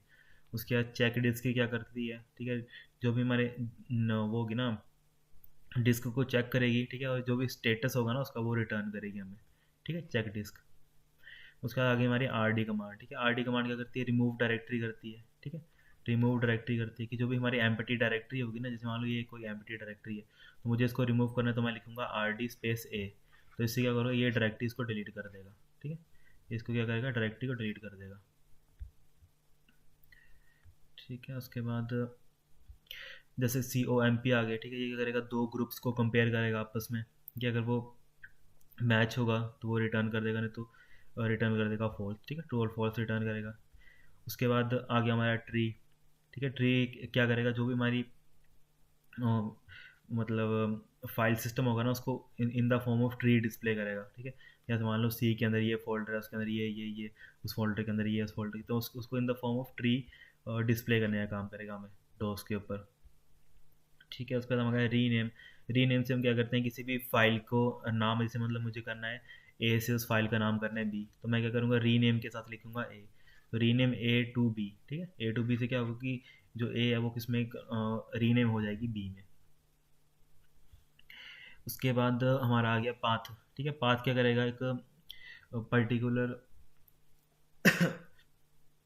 पाथ को सेट कर सकते हैं इससे, या फिर उसको हम डिस्प्ले कर सकते हैं, ठीक है, पाथ की हेल्प से। उसके बाद आ गया इको, इको का मतलब है कि जो भी हम उसमें लिखेंगे ना वो उसको एग्जैक्टली डिस्प्ले कर देगा। जैसे मैं मान लो लिखता हूँ इको, यहाँ पे लिख देता हूँ अमन करके, ठीक है, तो इको अमन से क्या होगा, जो मेरा अमन है वो प्रिंट हो जाएगा, ठीक है, हमारे उसके ऊपर, ठीक है। जैसे मान लो ये मेरी कमांड किया हुआ है, ठीक है, जब मैं लिखूंगा इको अमन, तो मेरे को आउटपुट में क्या मिलेगा, अमन मिल जाएगा, ठीक है, जो भी मैं लिखूंगा साथ में वो इको होकर मेरे को आउटपुट में मिल जाएगा। उसके बाद आगे हमारा कॉपी कमांड, कॉपी कमांड से क्या करते हैं, हम एक फाइल को कॉपी करके दूसरी फाइल मतलब फोल्डर में लेके जा सकते हैं, कॉपी कर सकते हैं एक फाइल को दूसरी जगह पे, ठीक है। सॉर्ट कमांड आ गया कि हम सॉर्ट कर सकते हैं इनपुट, जैसे मान लो मैंने कोई वैल्यूज़ डाली है उसमें 1 2 5 3 4, ठीक है। अब ये क्या कि सॉर्टेड वैल्यू नहीं है, तो मैं इसमें क्या लगाऊंगा, सॉर्ट लगाऊंगा। ठीक है, इस मान लो इस फाइल का मेरा नाम है, ये मेरी कोई एक फाइल है, इसका नाम है ए। ठीक है, मैं क्या करूँगा, सॉर्ट ए, सॉर्ट ए, फिर वहाँ पे मैं जैसे मैं सॉर्ट ए करूँगा, ठीक है, वो क्या करेगा, उसको सॉर्ट कर देगा, वो मेरे को रिजल्ट देगा 1 2 3 4 5। ठीक है, सॉर्ट करके मेरे को रिजल्ट ये प्रोवाइड करेगा। उसके बाद आगे हमारा डेल आ गया। ठीक है, ये क्या करेगा, डिलीट करेगा जितनी हमारी फाइल्स होंगी ना, उसको डिलीट करने का काम करेगा। ठीक है, जैसे मान लो डिलीट मैंने ए कर दिया, तो मेरी ए नाम की जो फाइल होगी उसको क्या कर देगा, वो डिलीट कर देगा। ठीक है, जो कमांड जैसे हम विंडोज़ में नॉर्मली डिलीट करते हैं ना, राइट क्लिक करके वहाँ पे डिलीट का ऑप्शन आता है और डिलीट कर देते हैं, वही हम डोस में सिंपली ऐसे करेंगे, डेल लिखेंगे और उस फाइल का नाम लिखेंगे। ठीक है, वो कमांड, वही चीज़ हम किससे करेंगे, कमांड की हेल्प से करेंगे। उसके बाद जैसे हमारा लेबल आ गया। ठीक है, लेबल क्या करते हैं कि क्रिएट करना का काम करता है। ठीक है, या फिर चेंज करता है, या फिर डिलीट करता है किसी वॉल्यूम के लिए, मतलब रीनेम कर सकता है एक तरह का लेबल। ये सारा लेबल कमांड। उस पर आ गई पॉज कमांड। ये जितनी हमारी बैच की प्रोसेसिंग चल रही होंगी उसको हमने रोकना होगा ना, तो हम यूज़ करेंगे पॉज कमांड। ठीक है, REM हो गया।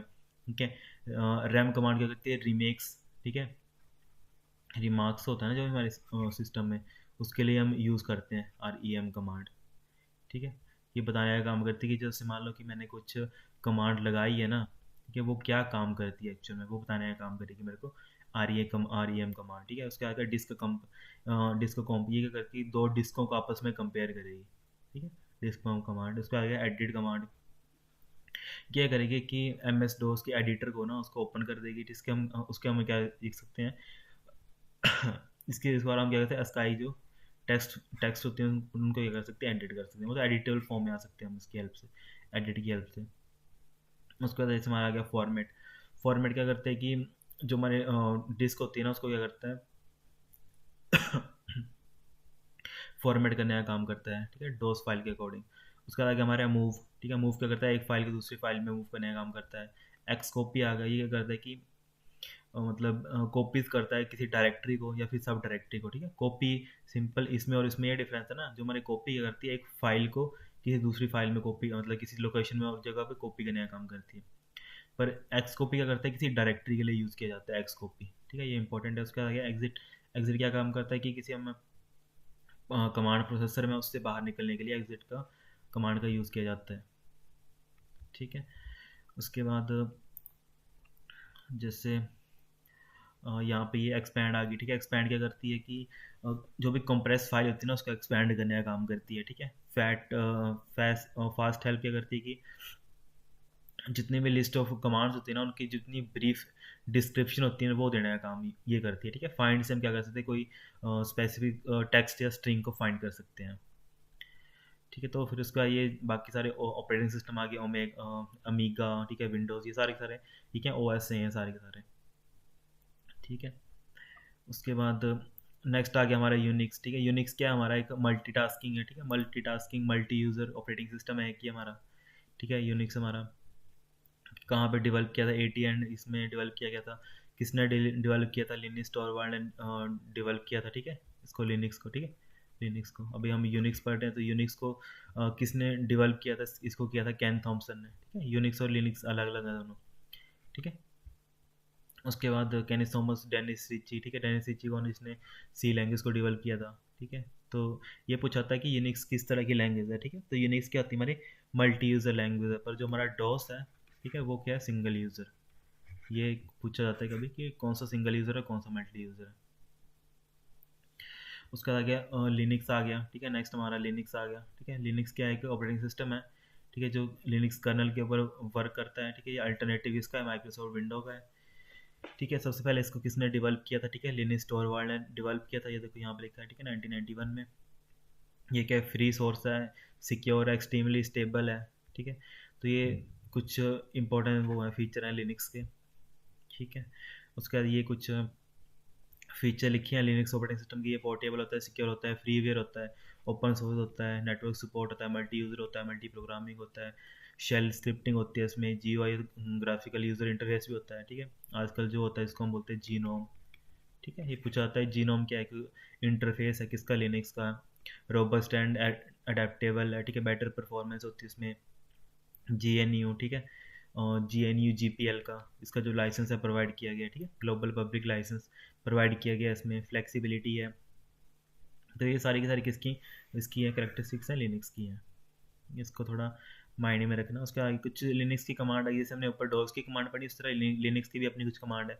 WHO ये बताता है कि हु कमांड बोलते हैं इसको, कि मान लो कि मैं अभी वहाँ पे उस सिस्टम को रन कर रहा हूँ, ठीक है, यूज़ कर रहा हूँ, तो जैसे मैं लिखूँगा वहाँ पे WHO हु, ठीक है, WHO हु लिखूँगा, तो हु मेरे को क्या रिटर्न करेगा, कि मेरा नाम रिटर्न करेगा, ठीक है, कि मैं अमन, मान लो मेरा नाम अमन है, ठीक है, तो मैं क्या रिटर्न करेगा, मुझे अमन रिटर्न करेगा, ठीक है। उसके आगे हमारा CD, ठीक है, CD क्या करेगा, कि मतलब एक डायरेक्टरी से, मतलब मैं मुझे क्या करना है, जैसे मतलब मान लो ये मेरी एक डायरेक्टरी है, AB नाम की डायरेक्टरी है, उसके अंदर एक और डायरेक्टरी है जिसका नाम है CD, ठीक है। अभी मैं कहाँ हूँ, AB, मुझे जाना है CD, तो मैं क्या लिखूँगा यहाँ पे, CD, और यहाँ पे लिखूँगा CD दूंगा, ठीक है। यहाँ पे क्या लिखूँगा, यहाँ पे जैसे मैं CD लिखूँगा ना, तो CD से क्या होगा कि ये ABC अंदर जो भी डायरेक्टरी होगी ना उसमें चला जाओगे, ठीक है। CD करके जैसे मैं उसका नाम लिख दूंगा स्पेशली, तो CD में लिख दूंगा, तो ये कहाँ चला जाएगा, CD में चला जाएगा, ठीक है। मैं इसके अंदर कुछ कमांड लिख सकता हूँ, ठीक है, ये क्या होगा, CD के अंदर चला गया। जैसे पहले क्या था, AB के अंदर था, फिर वो CD के अंदर चला गया, ठीक है। तो CD कमांड से हम क्या कर सकते हैं, डायरेक्टरी को चेंज भी कर सकते हैं। अगर मुझे इससे बाहर आना हो तो मैं क्या करूँगा, CD डबल डॉट, ठीक है। तो इससे क्या करेगा, फिर ये फर्दर AB में चला जाएगा, ठीक है। जैसे उसके ऊपर था ना, ये AB था और ये नीचे CD था, तो मैं यहाँ पे CD डबल डॉट लगाऊंगा, तो ये क्या करेगा, इससे बाहर निकल जाएगा और AB में चला जाएगा, ठीक है, AB डायरेक्टरी में चला जाएगा वो। तो ये सारी की सारी जितना हम मतलब GUI की हेल्प से कुछ टास्क परफॉर्म करते हैं ना, वो सारी की तरह हम क्या करते हैं, कमांड की हेल्प से यूज़ करते हैं, बाकी इतना डिफरेंस नहीं है इनमें। उसके आगे RMDIR, ठीक है, रिमूव डायरेक्टरी, और इनकी कमांड के नाम से लग जाता है कि ये काम क्या टास्क करती है, ठीक है। RMDIR, ठीक है, RM से क्या होगा, रिमूव, और DIR से क्या होगा, डायरेक्टरी। तो ये क्या करती है, जो भी डायरेक्टरी होगी उसको रिमूव करने का काम करती है। उसके बाद आगे हमारा इको, ठीक है। इको क्या काम करता है, जैसे उसमें इको क्या काम करता है कि जो मैं इको के साथ लिखूंगा, जैसे मान लो इको के साथ मैंने लिख दिया यहाँ पे, यहाँ पे लिख दिया मैंने प्रिंस लिख दिया, ठीक है। तो इको प्रिंस से क्या होगा कि ये प्रिंस को दोबारा से इको करके यहाँ पे मुझे प्रिंट दे देगा, ठीक है। तो मतलब हमने ऊपर डॉस में देखा ना, एग्जैक्टली वो सेम ही काम करेगा यहाँ पे, ठीक है। बस उनके क्या नाम चेंज है, बाकी काम सेम ही है दोनों के, ठीक है, नाम चेंज है। उसके बाद फाइंड आ गया, फाइंड भी वही काम करेगा, कुछ भी फाइल होगी उसको ढूंढने का काम करेगा, ठीक है, कुछ किसी स्ट्रिंग को ढूंढने का काम करेगा बेसिकली। उसका जिप आ गया, ठीक है। जिप क्या करेगा कि जो भी हमारी बंच ऑफ फाइल्स होंगी ना, ठीक है, जैसे हम करते हैं ना डॉट जिप में कन्वर्ट करते हैं, ठीक है। तो डॉट जिप में कन्वर्ट करने के लिए हमें विंडोज़ में तो डायरेक्टली कर सकते हैं, पर लिनक्स में या फिर किसी और उसमें कन्वर्ट करने के लिए ऑपरेटिंग सिस्टम में जो मतलब CLI बेस है, ठीक, कमांड लाइन इंटरफेस बेस है, तो उसमें हम कमांड लगाएंगे, ठीक है, डॉट जिप कमांड करके। उसके बाद ये हमारी कुछ समरी आ गई, ठीक है। तो ये समरी यहाँ पे एक बार देख लेना कि कर्नल, ये माइक्रोसॉफ्ट सिस्टम कॉल क्या होता है, मल्टी प्रोसेसिंग क्या होता है, कर्नल क्या होता है, ये सारा देख लेना। मल्टी प्रोग्रामिंग, इको ये सारा जितने भी कमांड है ये सारे की सारी लिखी हैं, ठीक है। जैसे यहाँ पे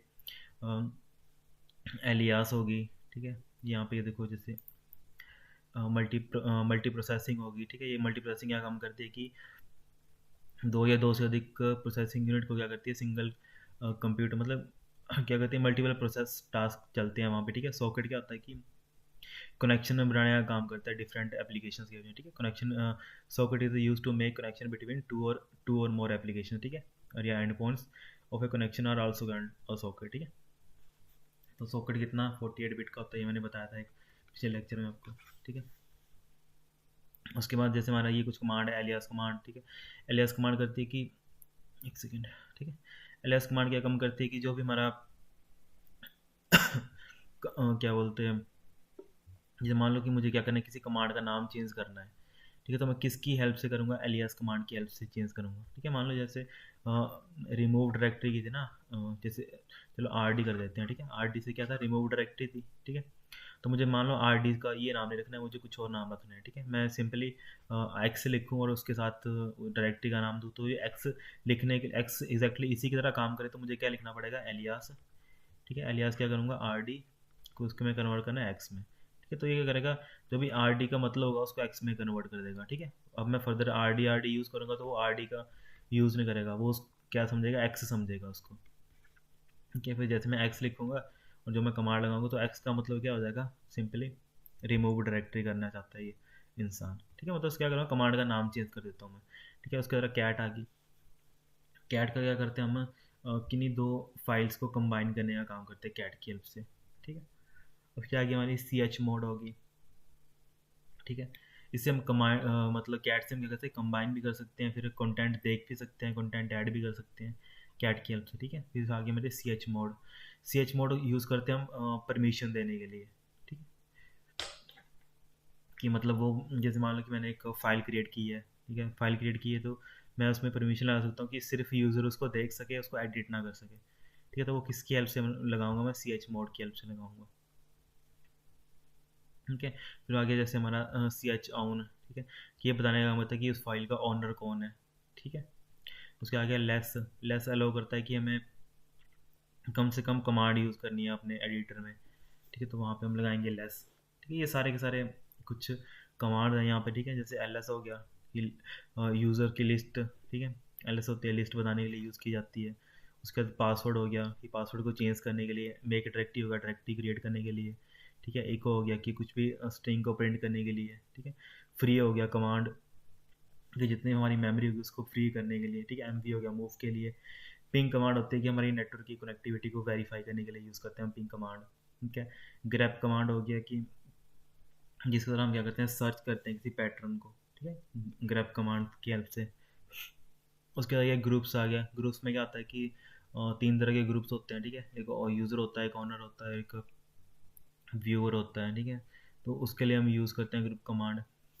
उसके बाद मैन आ गया। मैन यूज़ करता है कि मैनुअल डिस्प्ले करने का काम करता है। ठीक है, जैसे मैं लिखूँगा आर डी। ठीक है, तो ये मेरे को बताएगा आर डी क्या क्या क्या काम करना है। होता है की तरह का मैनुअल नहीं होता जैसे पूरा, तो वैसे वो मुझे डिस्प्ले कर देगा वो। ठीक है, एग्जिट से क्या करेंगे हम, किसी टास्क या किसी उससे विंडो से बाहर निकलेंगे, हम क्या यूज़ करते हैं, एग्जिट कमांड। ठीक है, शट डाउन यूज़ करते हैं, हमने क्या करना है, अपने सिस्टम को शट डाउन करना हो with the help of command. जैसे हम विंडो में करते हैं ना Alt+F4। ठीक है, उस तरह हम अगर लिनक्स में करना हो तो हम सिंपली क्या करेंगे, शट डाउन लिखेंगे वहाँ पे उसके टर्मिनल में, तो वो शट डाउन हो जाएगा। ठीक है, उसके बाद नेक्स्ट आ गया हमारा, जैसे यहाँ पे कुछ इंपॉर्टेंट एब्रीवेशन आ गई जैसे। ठीक है, जैसे ये कुछ एब्रीवेशन आ गई, ACPI advance configuration and power interface. फिर AGP आ गई, एक्सेलेरेशन ग्राफिक पोर्ट। ठीक है, AOSP आ गई, एंड्रॉयड ओपन सोर्स प्रोजेक्ट। ठीक है, तो ये सारे के सारे कुछ इंपॉर्टेंट है, इनको देख लेना। ठीक है, MMX आ गई। ठीक है, मल्टीमीडिया एक्सटेंशन होगी। JCL आ गई, जॉब कंट्रोल लैंग्वेज। ठीक है, फैट की आ गई, फाइल एलोकेशन टेबल। NOS की आ गई, नेटवर्क ऑपरेटिंग सिस्टम। PCB की, PPT की। ठीक है, SSIS की, small computer small interface. SJF, SRT shortest remaining time. FCFS shortest first come first serve. ये सारी सारी कुछ इंपॉर्टेंट है। ठीक है, ये LRU आ गई। ठीक है, ये पेज रिप्लेसमेंट एल्गोरिथम होता है, ये LRU वगैरह। ठीक है, दो तीन और होते हैं। ठीक है, जैसे यहाँ पे LRU लिखा है, यहाँ पे लीस्ट रिसेंटली यूज्ड। अब यहाँ पे जैसे हमारा फर्स्ट क्वेश्चन आ गया कि विंडोज़ ऑपरेटिंग सिस्टम में रिलीज 2008, तो वो कौन सा था, सबसे पहला था वो विंडोज 7 था। मतलब 2009 में जो रिलीज़ हुआ था वो कौन सा था, विंडोज 7। उसके बाद जैसे मतलब एक fill in the blanks collection और set of program that control the resources of a computer system, उसको हम क्या बोलते हैं, ऑपरेटिंग सिस्टम बोलते हैं। ठीक है, उसका which process is known as known for initialising a micro computer with its operating system, उसको हम क्या बोलते हैं, बूटिंग। ठीक है, उसका क्या, विच of the following requires a device driver. ठीक है, डिवाइस ड्राइवर किसको चाहिए होता है, डिस्क को। ठीक है, उसके बाद आगे हमारा date and time are available on the disk, कहाँ पे डिस्प्ले होता है date and time, task bar में हमारे। ठीक है, ये तो बेसिक है सारी। उसका आगे प्रोसेस इज, प्रोसेस क्या होता है, जब हमारा प्रोग्राम एग्जीक्यूशन में होता है उसको हम क्या बोलते हैं, प्रोसेस बोलते हैं। उसके आगे विच of the following is not N operating system. Operating system कौन सा नहीं है, देखो विंडोज़ भी है, लिनक्स भी है, मैकिन्टॉश भी है, तो एडा क्या हमारी एक लैंग्वेज है। उसके बाद आ गया for searching various files folder etcetera on a hard disk you use. ठीक है, तो हम क्या यूज़ करेंगे, मैंने पहले बता दिया, सर्च करने के लिए हम क्या यूज़ करते हैं, कमांड फाइंड कमांड को यूज़ करते हैं। उसके आ गया main function of a shared memories. ठीक है, शेयर्ड मेमोरी का मेन फंक्शन क्या होता है, to do intra processing communication, ठीक है। जब जिसकी मेमोरी शेयर होगी वो क्या करेगा, आपस में इंटर प्रोसेस कम्युनिकेशन यूज़ करेगा कंसेप्ट। उसके आ गया disk scheduling. Disk scheduling include deciding, ठीक है, मतलब डिसाइडिंग क्या करता है, जो हमारा डिस्क शेड्यूलिंग होता है उसमें क्या होता है, the physical location of a file नहीं which should be accessed next नहीं, the logical location of the file नहीं, order in which disk access request must be serve, ठीक है। डिस्क शेड्यूलिंग में क्या होता है, शेड्यूलिंग मैंने पहले बता दिया कि शेड्यूलिंग क्या होता है कि एक तरह का मतलब तरीका है जिसको हम डिस्क को एक्सेस करते हैं, उसकी रिक्वेस्ट को सर्व करते हैं, ठीक है। इसका ऑप्शन क्या हो जाएगा, डी करेक्ट हो जाएगा। For accessing network you will use the icon. हम कौन सा आइकन यूज़ करते हैं, ठीक है, तो हम नेटवर्क नेबरहुड का आइकन यूज़ करते हैं, ठीक है, जो हमारे विंडोज़ वगैरह में आता है। Which scheduling policy is best for time sharing operating system, ठीक है, यहाँ पे जैसे लिखा है ठीक है, जैसे यहाँ पे लिखा है round robin, shortest job first, first come first serve या एलिवेटर, ठीक है। तो सबसे बढ़िया कौन सा होता है, राउंड रॉबिन। इसमें क्या करता है, क्वांटम का, ठीक है, टू टू मतलब जैसे मैंने एग्जाम्पल बता दिया, कुछ पर्टिकुलर टाइम स्लॉट्स में उसको क्या करेगा, हर एक प्रोसेस को डिवाइड कर देगा, ठीक है, तो वो बेस्ट होता है यूज़ करने के लिए। उसके बाद आगे हमारा memory protection is normally done by. Memory protection हमें पता है कौन देता है, हमारा जो प्रोसेसर है और उसका हार्डवेयर होता है, स्टेट हार्डवेयर, वो देता है हमें प्रोवाइड करने का काम, ठीक है। उसके बाद आगे हम which among following scheduling algorithm give minimum average waiting time, ठीक है। तो मैंने पहले बता दिया सबसे कम कौन देगा, हमारा शॉर्टेस्ट जॉब फर्स्ट, ठीक है, कि जो जो क्या है, जो सबसे कम क्या बोलते हैं टाइम वाला टास्क होगा वो सबसे पहले एग्जीक्यूट होगा, ठीक है। उसके which accessory would use to schedule your task, ठीक है, तो उसको हम क्या बोलते हैं, टास्क शेड्यूलर बोलते हैं। In real time operating system which is most suitable scheduling scheme, ठीक है। तो रियल टाइम के लिए ये इंपॉर्टेंट है कि कौन सा हम यूज़ करते हैं, उसको बोलते हैं प्री एम्प्टिव शेड्यूलिंग, ठीक है, प्री एम्प्टिव शेड्यूलिंग को यूज़ करते हैं हम। हो जाएगा each time you turn on your computer it will check on control file, ठीक है। तो कौन सी, ये इंपॉर्टेंट है कि कौन सी वो फाइल को, जब हम कंप्यूटर को ऑन करते हैं वो कौन सी फाइल को हमें चेक करता है सबसे पहले, ठीक है। तो वो कौन सी फाइल होती है हमारी, ये वाली command.com IO, ठीक है, इनपुट आउटपुट डॉट सिस्टम और MS डॉट सिस्टम, ठीक है, इस फाइल को वो चेक करता है, ये इंपॉर्टेंट है। उसका size of virtual memory, virtual memory का साइज किसके ऊपर डिपेंड करता है, लिखा है यहाँ पे main memory, size of data बस, ठीक है, साइज ऑफ एड्रेस बस, ठीक है, जितना एड्रेस बस होगा ना उसके ऊपर डिपेंड करता है, ठीक है। जो हमारा वर्चुअल मेमोरी का जो, जैसे हम कितनी वर्चुअल मेमोरी एक्सटेंड कर सकते हैं वो डिपेंड करता है किसके ऊपर, जो साइज ऑफ एड्रेस उसकी कितने पर्टिकुलर टाइम ऑफ मतलब एड्रेस उसको हैंडल कर सकती है। उसके आगे for setting up your modern to access, to setting up your modem to access for using internet you would use which accessory, ठीक है। तो पूछ रहा है बेसिकली हम मॉडम को एक्सेस करने के लिए, इंटरनेट के लिए कौन सी एक्सेसरी को यूज़ करेंगे, तो ये तो पता ही है, डायल अप कनेक्शन को यूज़ करते हैं हम। Semaphores are use to solve the problem, तो सेमाफोर्स हम क्यों यूज़ करते हैं, इंपॉर्टेंट, ठीक है, ये यहाँ पे फिर से फर्दर इंपॉर्टेंट है, ये क्यों यूज़ करते हैं, म्यूचुअल एक्सक्लूजन के लिए यूज़ करते हैं, ठीक है। उसका जैसे हमारा नेक्स्ट टॉपिक आ गया, नेक्स्ट क्वेश्चन आ गया, the part of machine level instruction which tell the centre processing that what has to be done, उसको हम क्या बोलते हैं, ऑपरेशन कोड, ठीक है। ओके जगह ओपी लिखा होता है, की जगह ऑपरेशन कोड लिखा होता है, ठीक है। तो ये क्या होता है, ऑपरेशन कोड होता है। और thread is use to deadlock, नहीं। Lightweight process where the contact switching is high, नहीं, यहाँ पे कॉन्टेक्ट स्विचिंग लो होता है, ठीक है। थर्ड इज, यहाँ पे ऑप्शन नहीं है ABC, अच्छा यहाँ पे, ठीक है। Third is the process where the contact switching is low, ठीक है, ये ऑप्शन ठीक है यहाँ पे, ठीक है। उसके बाद नेक्स्ट हमारा, ठीक है, शोडा जो फर्स्ट क्या करती है, एग्जीक्यूट, ठीक है, क्या एग्जीक्यूट करती है वो, जो सबसे कम टाइम लेती है, ठीक है, with the least processor need, ठीक है, जिसको सबसे कम प्रोसेसर की रिक्वायरमेंट थी, मैंने बोला था 2 5 और 7 में, तो 2 को सबसे कम नीड है तो वो सबसे पहले उसको एग्जीक्यूट कर देगा। उसके बाद आ गया semaphore function. Semaphore function is to, semaphores क्या करना होता है, जो हमारे सिंक्रोनाइज करता है ना प्रोसेसेस को, ठीक है, ताकि जो हमारी CPU की यूटिलाइजेशन है वो बेटर हो जाए, ठीक है, तो हम यूज़ करते हैं सेमाफोर फंक्शन को। उसके बाद आ गया fragmentation of a file system, fragmentation कम करते हैं हम, occur the only the file is not use can always be prevented, ठीक है। फाइल फ्रेगमेंटेशन हम तो यूज़ करता है जब हम फाइल सिस्टम को प्रिवेंट कर सकें। उसके बाद आ गया the filling the blanks is the amount of work that the system is able to do per unit time, उसको हम क्या बोलते हैं, उसकी थ्रूपुट बोलते हैं। और the popular way to improve application performance, उसको हम क्या बोलते हैं, थ्रेड बोलते हैं। M S DOS allow up to, ठीक है, ये इंपॉर्टेंट है, 8 character for a file. Macintosh allow up to, कितने कैरेक्टर करता है ये, ठीक है, ये यूज़ करता है 31, ठीक है। ये थोड़ा इंपॉर्टेंट है कि विंडोज़ में जो स्टार्टिंग का था वो 8 करता था, तो जो एप्पल का था वो 31 तक यूज़ करता था। ये कुछ इंपॉर्टेंट क्वेश्चन ऐसे पूछे जा सकते हैं। उसके बाद जैसे हमारा Microsoft Windows allow up to, मतलब माइक्रोसॉफ्ट का जो विंडोज़ है वो कितने कैरेक्टर्स अलाउ करता है, जो भी लेटेस्ट है वो कितना है, 255, ठीक है, 0 से 255 तक। Is the extension of lotus 123 spreadsheet, ठीक है, ये इंपॉर्टेंट है। ये क्या होती है, WK4, ठीक है। ये XLS किसकी होती है, हमारी उसकी एक्सेल की, ठीक है। वेव किसकी होती है, हमारी ऑडियो की, ठीक है। और डॉट की डॉट DAT किसकी होती है, डाटा की, ठीक है। ये थोड़े इंपॉर्टेंट है, इनको याद रखना आप। उसका आगे लिनक्स कंपोनेंट इंक्लूड, ठीक है। लिनक्स कंपोनेंट में क्या होता है, शेल होता है, कर्नल होता है, file system and user system, ठीक है। तो उसका क्या आएगा, ठीक है, file system and user program. उसका आ गया उसका आ गया SVR4। SVR4 क्या है हमारा, सिस्टम 5 रिलीज 4, ठीक है।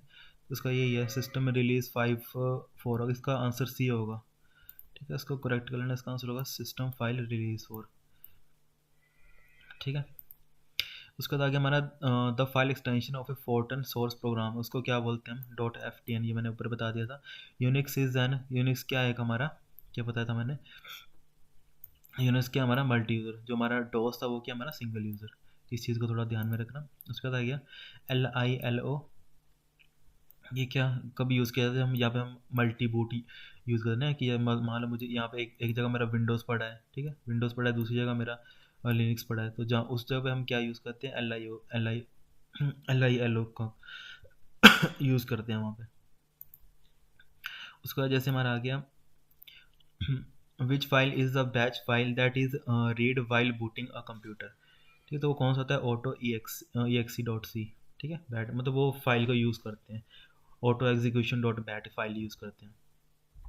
फिर dir कमांड क्यों कर यूज़ करते हैं, तो dir कमांड क्या करते हैं, डिस्प्ले के लिए यूज़ करते हैं, ठीक है, display a list of files and directory. उसके बाद which command divide the surface of a blank disk into sector and assign a unique address to each one, तो उसको हम क्या बोलते हैं, फॉर्मेट कमांड बोलते हैं। फैट क्या होता है, फाइल एलोकेशन टेबल होता है। Which command is use to make a new directory, ठीक है, तो ये कौन सी कमांड होती है, MD कमांड होती है, ठीक है, मेक अ डायरेक्टरी, ठीक है। उसके बाद देखिए a small word processing program able to accessories in is called, ठीक है, उसको हम क्या बोलते हैं, वर्ड पैड बोलते हैं, ठीक है, वर्ड प्रोसेसिंग का जो प्रोग्राम होता है। रीस्टोर कमांड क्यों यूज़ करते हैं, to save data in various way, to read delete के लिए नहीं यूज़ करते, to restore from disk that made use backup command, ठीक है। तो इसका क्या होगा कि to restore the file from, ठीक है, रिस्टोर इसके लिए यूज़ कीजिए, इसका ऑप्शन नंबर 3 करेक्ट होगा। Restore file from the disk made using the backup command, जिसका हमने बैकअप रखा था तो उसको हमें रिस्टोर करने के लिए कौन सी कमांड यूज़ करते हैं, रिस्टोर कमांड, ठीक है। इसको ये ठीक कर लेना, इसका ये होगा 3rd ऑप्शन। उसके बाद नेक्स्ट जैसे आ गया हमारा, नेक्स्ट आ गया विच of the following extension suggest that the file is a backup, ठीक है, बैकअप कॉपी कौन बताता है हमें, बैक। उसका आएगा which one provide command interpreter environment, ठीक है, कौन देता है, हमारा शेल देता है। उसका आ गया विच of the following is external dose command, ठीक है, तो कौन सी होती है हमारी, फॉर्मेट, ठीक है। Which command is use to display Unix version, ठीक है, तो यूजर नेम और -r, ठीक है। उसका which what is maximum file size in Linux in byte, ठीक है, बाइट में पूछा है तो बाइट में कितना होगा, 255,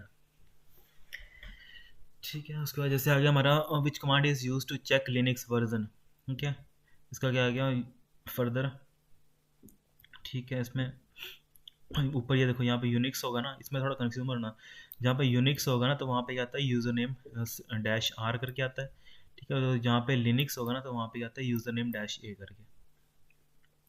the maximum length in DOS command, DOS command की मैक्सिमम लेंथ कितनी होती है 127 कैरेक्टर, ठीक है।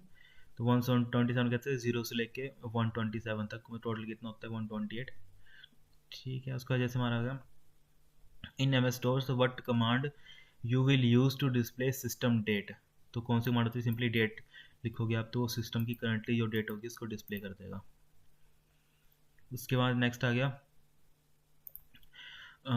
Which command is use to print a file in Unix, ठीक है। कौन सी होती है PTR।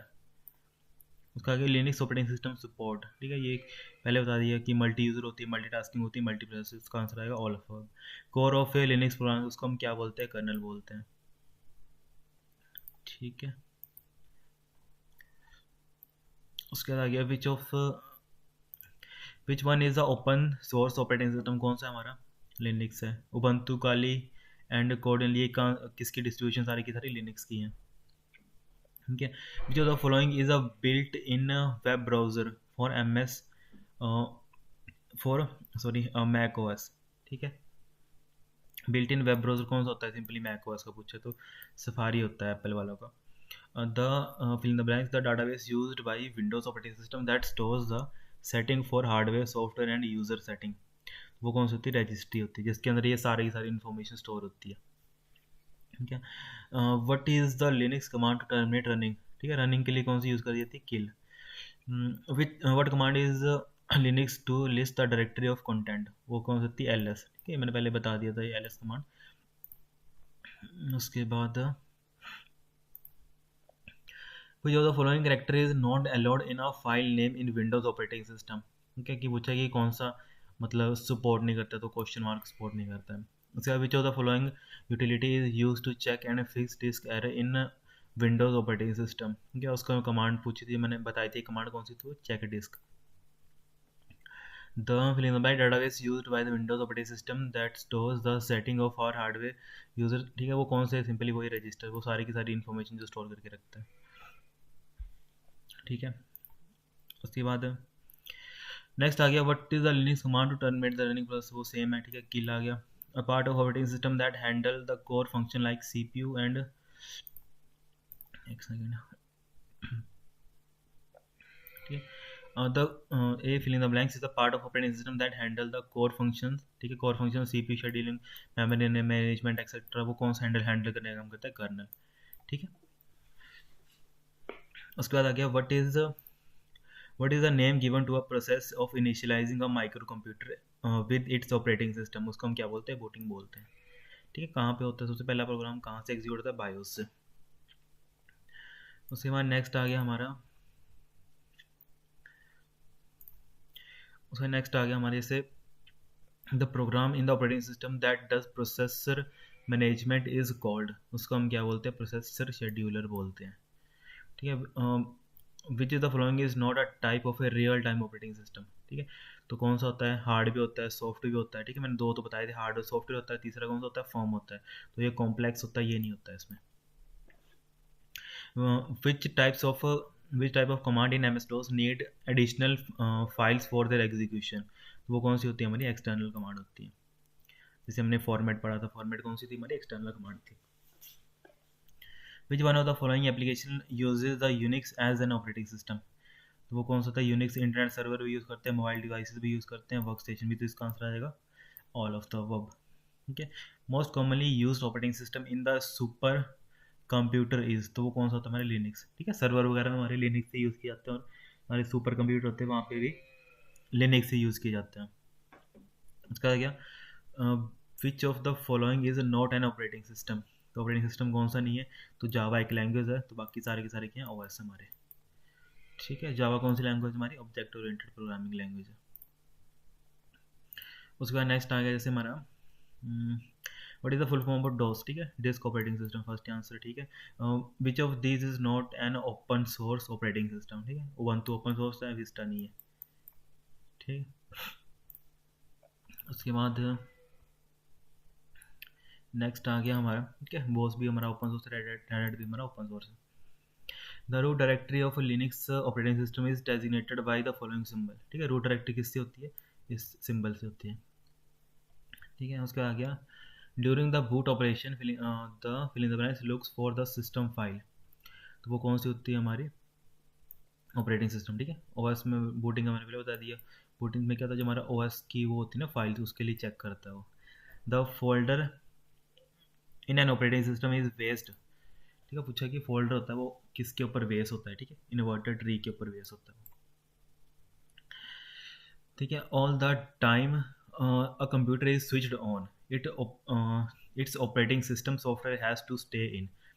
तो कहाँ पे रहता है हमारा जो प्राइमरी मेमोरी, या उसको आप रैम बोल रहे हो, ठीक है, वहाँ पे होता है वो। In which language the Unix operating system, किस में लिखा गया, ये मैंने कितनी बारी बोल दिया, सी लैंग्वेज के द्वारा लिखा गया वो, ठीक है। उसके आगे in which of the operating system functions the phenomenon of thrashing occur. तो किससे अकर किया, जो हमारे ये थ्रैशिंग का जो अकर कहाँ होता है, जो हमारा वर्चुअल मेमोरी का कंसेप्ट होता है वहाँ पे अकर होता है, ठीक है। उसके बाद हमारा नेक्स्ट आ गया, what is the Linux command to change permission. तो परमिशन के लिए मैंने पहले बताया सी एच मोड, ठीक है। ऑनर के लिए क्या होता है C H O W N, ठीक है। ग्रुपिंग चेंज के लिए क्या होता है सी एच ग्रुप होता है। परमिशन के लिए होता है सी एच ए, ठीक है। लिस्ट देखने के लिए एल एस होती है। उसके आगे विच of the following Linux directory contain the system configuration file, ठीक है। ये इंपॉर्टेंट है। तो सिस्टम की जितनी भी कन्फिग्रेशन की ओपन सोर्स है, तो कहाँ पे होती है हमारी /etc के अंदर, ठीक है। उसके आगे how would you print the name of the current working directory in the Linux terminal, ठीक है। तो मतलब प्रिंट कैसे कर सकते हैं, तो होते हैं PWD, इसका नाम ही होता है प्रिंट वर्किंग डायरेक्टरी, ठीक है, PWD की। Which of the following command is use to display the list of files and directory starting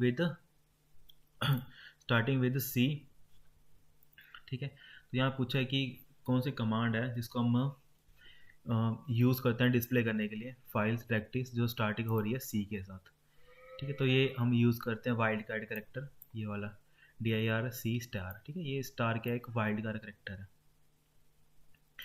उसके बाद जो नेक्स्ट हमारा आ गया,